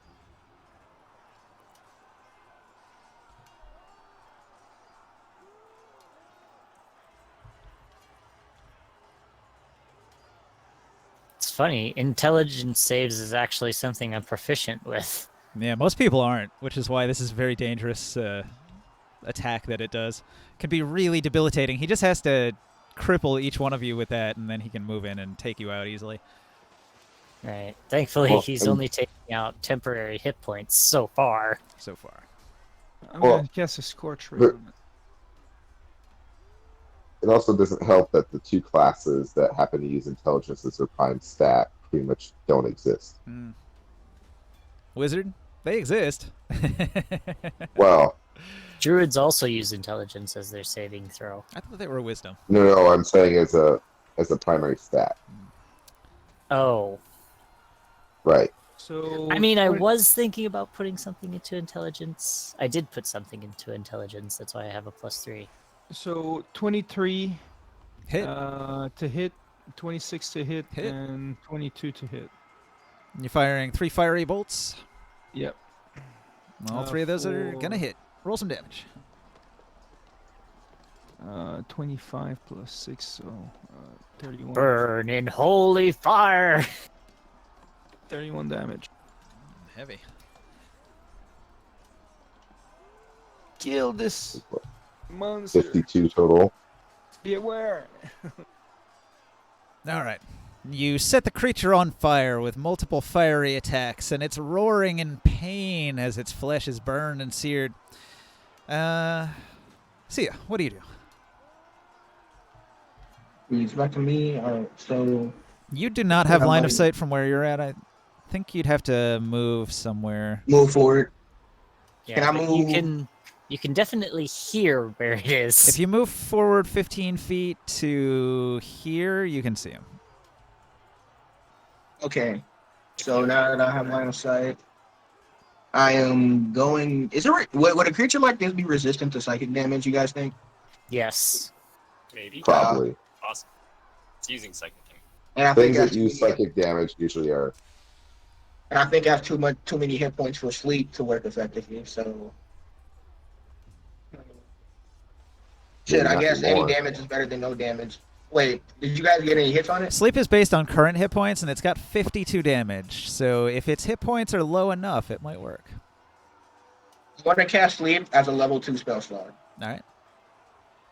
So that would be, what is normal sleep? That would add an extra D, One moment. extra D8. So that would be 6 D8. You've got a chance. It's all based on the luck of the dice. 8, 5d8, yeah, so 6d8. 29. 29. Let's see. You roll 52, 2d8 60, extra 70, for every 80. level above. Wait, I roll an 2 extra D8 for it? Oh, Yeah, so it's that 7 D8. It'd be 81, so 29, 52 is 81. Oh my god, it worked. You knock it out. 80? Does the Sweet. Ego Whip effect end? The Id Fiend has fallen asleep. That's a good question. Would fear dissipate just because the creature went to sleep?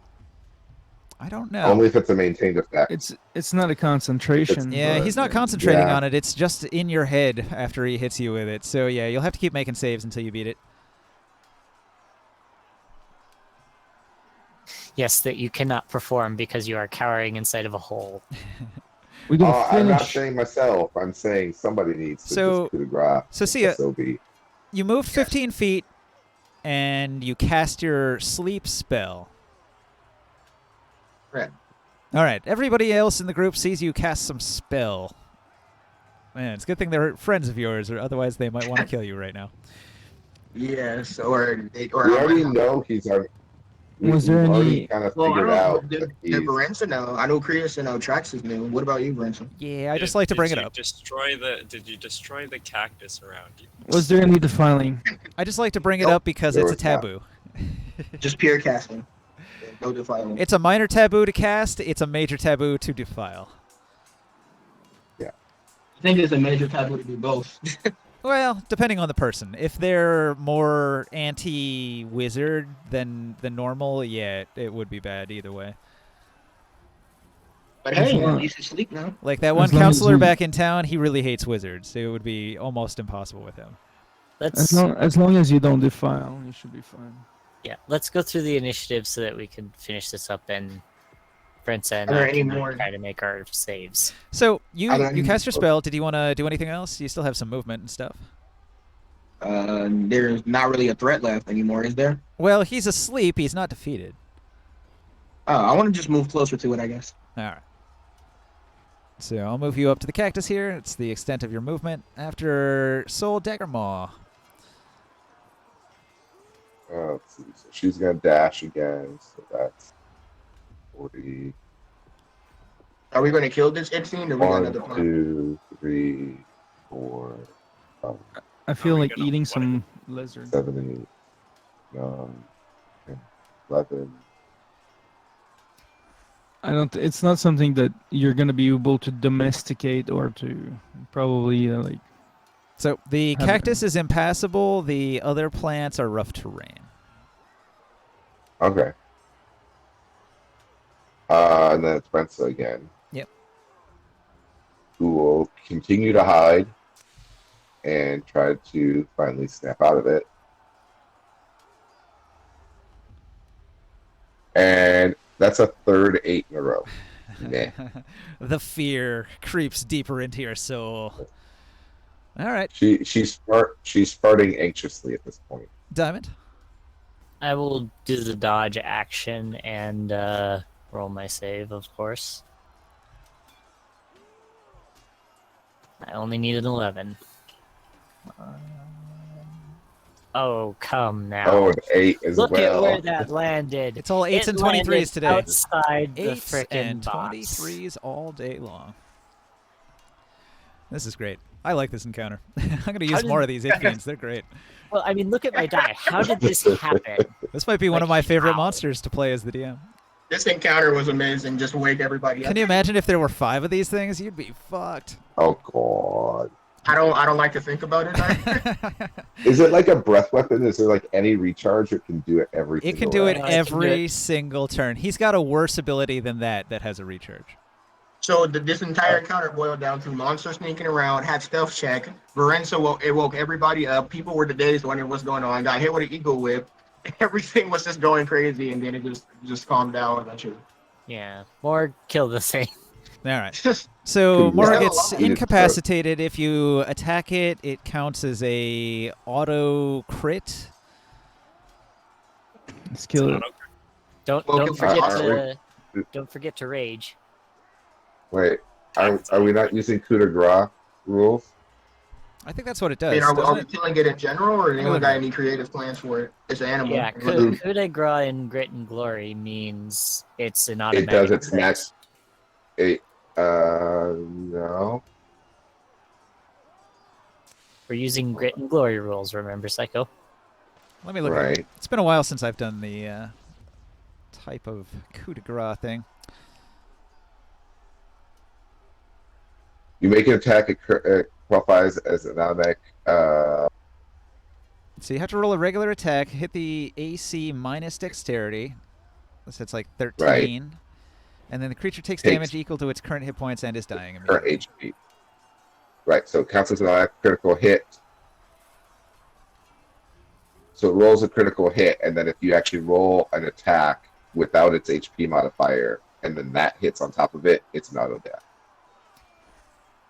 So worst case scenario, it's a crit. Best case scenario, it's dead.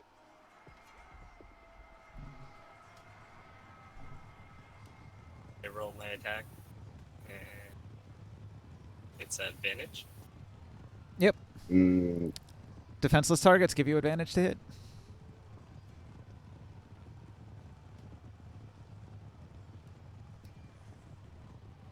Okay, that's 20. All right. You finish it off. It drops to 0 hit points. Yeah. Okay, I have it right here. Page 21. When you make an attack that qualifies as an automatic critical hit against a defenseless target, roll a regular attack roll. If you hit the target's AC minus dexterity modifier, the creature takes damage equal to its current HP and is dying. Yep. That's what we just did. So it is dying. So it's in the jaws of a giant hyena being thrashed about, slapping against the rock. And is defeated. Congratulations, you've defeated a CR5 id fiend, a powerful psionic beast, highly intelligent, cunning, and dangerous. I'm just gonna That's the keep first rolling time until my I. sleep spell actually worked. Well, second time. Yes, when I'm level Yeah, that was a 15, great I can use of turn sleep. into one of these. You don't often see it, but that was a great use of sleep against a very dangerous enemy. I'm going to continue rolling my fail. intelligence save. There, finally, Jesus. So we're just killing it now, and we're eating it. Yeah, seems that way. All right. Oh, for crying out loud. Man, it's like, there you go. I You carry guys it in have my to spend another half of a jaws to the minute. campfire. It takes a while, but you recover eventually and crawl out of your hole. I carry it in my jaws to the campfire. All right, you guys want to cook it up and eat it? Delicious id fiend. Yeah. I mean, Traxxas will go back wait, to sleep. Wait, after- does anyone know? Anyone can't detect poison? Is this meat actually edible, or Actually, we should use survival to gather whatever components we can get from it. Yeah. Yeah. And then if we can't It's if we can't salt it, we have to cook it. Who has the best survival? We have to put like a. what I is have. everyone's survival at? I got a +8. Okay, Ooh. I will assist you in So we- cutting this thing up. We can do some lizard jerky, something Do like you that. want some Lizard jerky. advantage? Do you want some advantage on that there, Prius? I guess.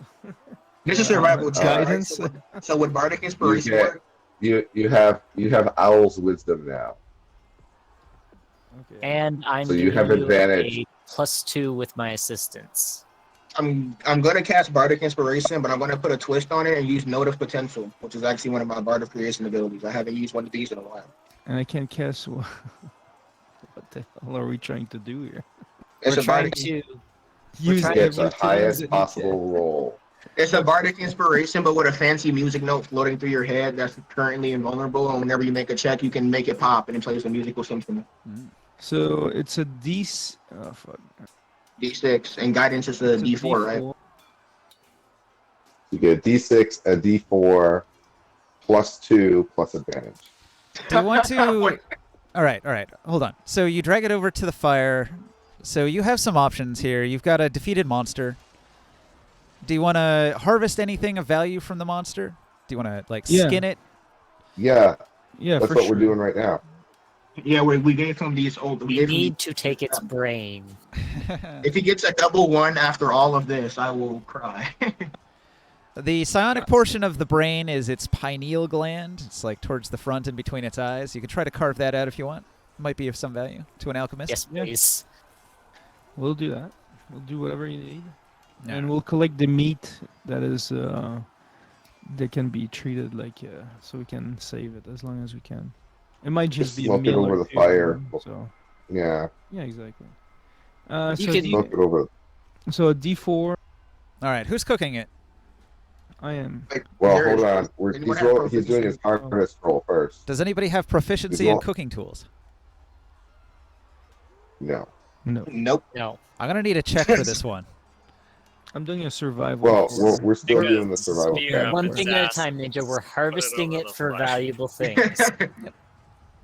yeah. He already rolled his D4 for the additional 1, a 6 for the additional 6, so that's 7, +2, which is 9. All right, So so it's now, +9. With advantage. and then you have +8 as your modifier, so that's 13. So that is 17.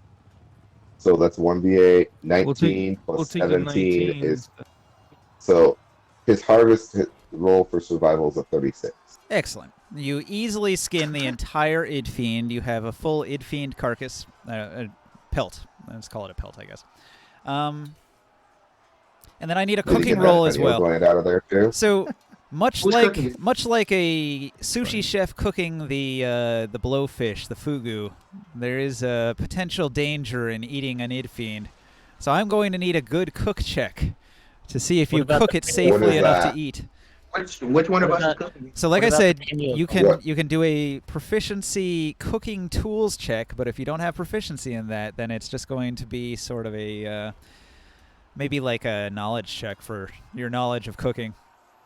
So intelligence check? Yep. Intelligence. Is it intelligence? Knowledge, Oh, that's not intelligence, yep. Who has the highest intelligence? I got a 0. I don't get. a bonus. You can do Zero. history. If you've ever read I a have, cookbook, you might have a history knowledge of That's cooking. just- I I have have a a plus- +1. I got a +3. Same. What Plus about one. nature? What about a nature roll? Nature roll's not going to help you cook it. What So, about survival? But the thing is that with survival, like when I take it apart, when I know what to take away, and it still rolled like a 36 or something like that. If you roll decent knowledge nature, anybody who rolls a decent knowledge nature, I'll give you the specifics of the cooking hazard right now. I'm assuming Diamond has the highest nature check, right? I have medicine, if that might work. That might work too. Wait, what's your nature? Alright, I rolled the nature check. Okay.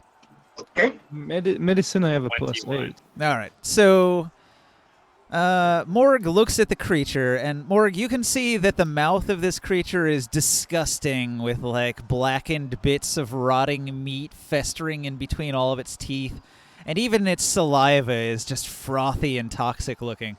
In fact, Pure food and drink. you feel like the entire head of this thing is just pure poison, and you should just be rid of it entirely. Maybe the rest of it's edible. We can just burn it. And I coat my son's spearhead in the mouth. All Hey, right. your son? So that is a bacteria bile, which is quite toxic. It causes a disease and an infection, and can cause some other negative effects. But I don't know. Bacteria probably won't last on your blade for longer than a few hours. So if you're not going to use it right away, like make a note that maybe on your next attack it'll work if it's done within a day. Okay. I would burn the head. Okay. Just like We dissolve could it. purify food and drink. Just like a Gila monster in real life, the bacteria in the mouth of one of these things is what kills you. It's not really a venomous creature, but the bacteria in its mouth will kill you, even if you survive the bite. Not cool. Yeah, but some of the body is quite tasty, so you cook it up, Okay. you eat it. See you later, Psycho. See you, Psycho. Good night.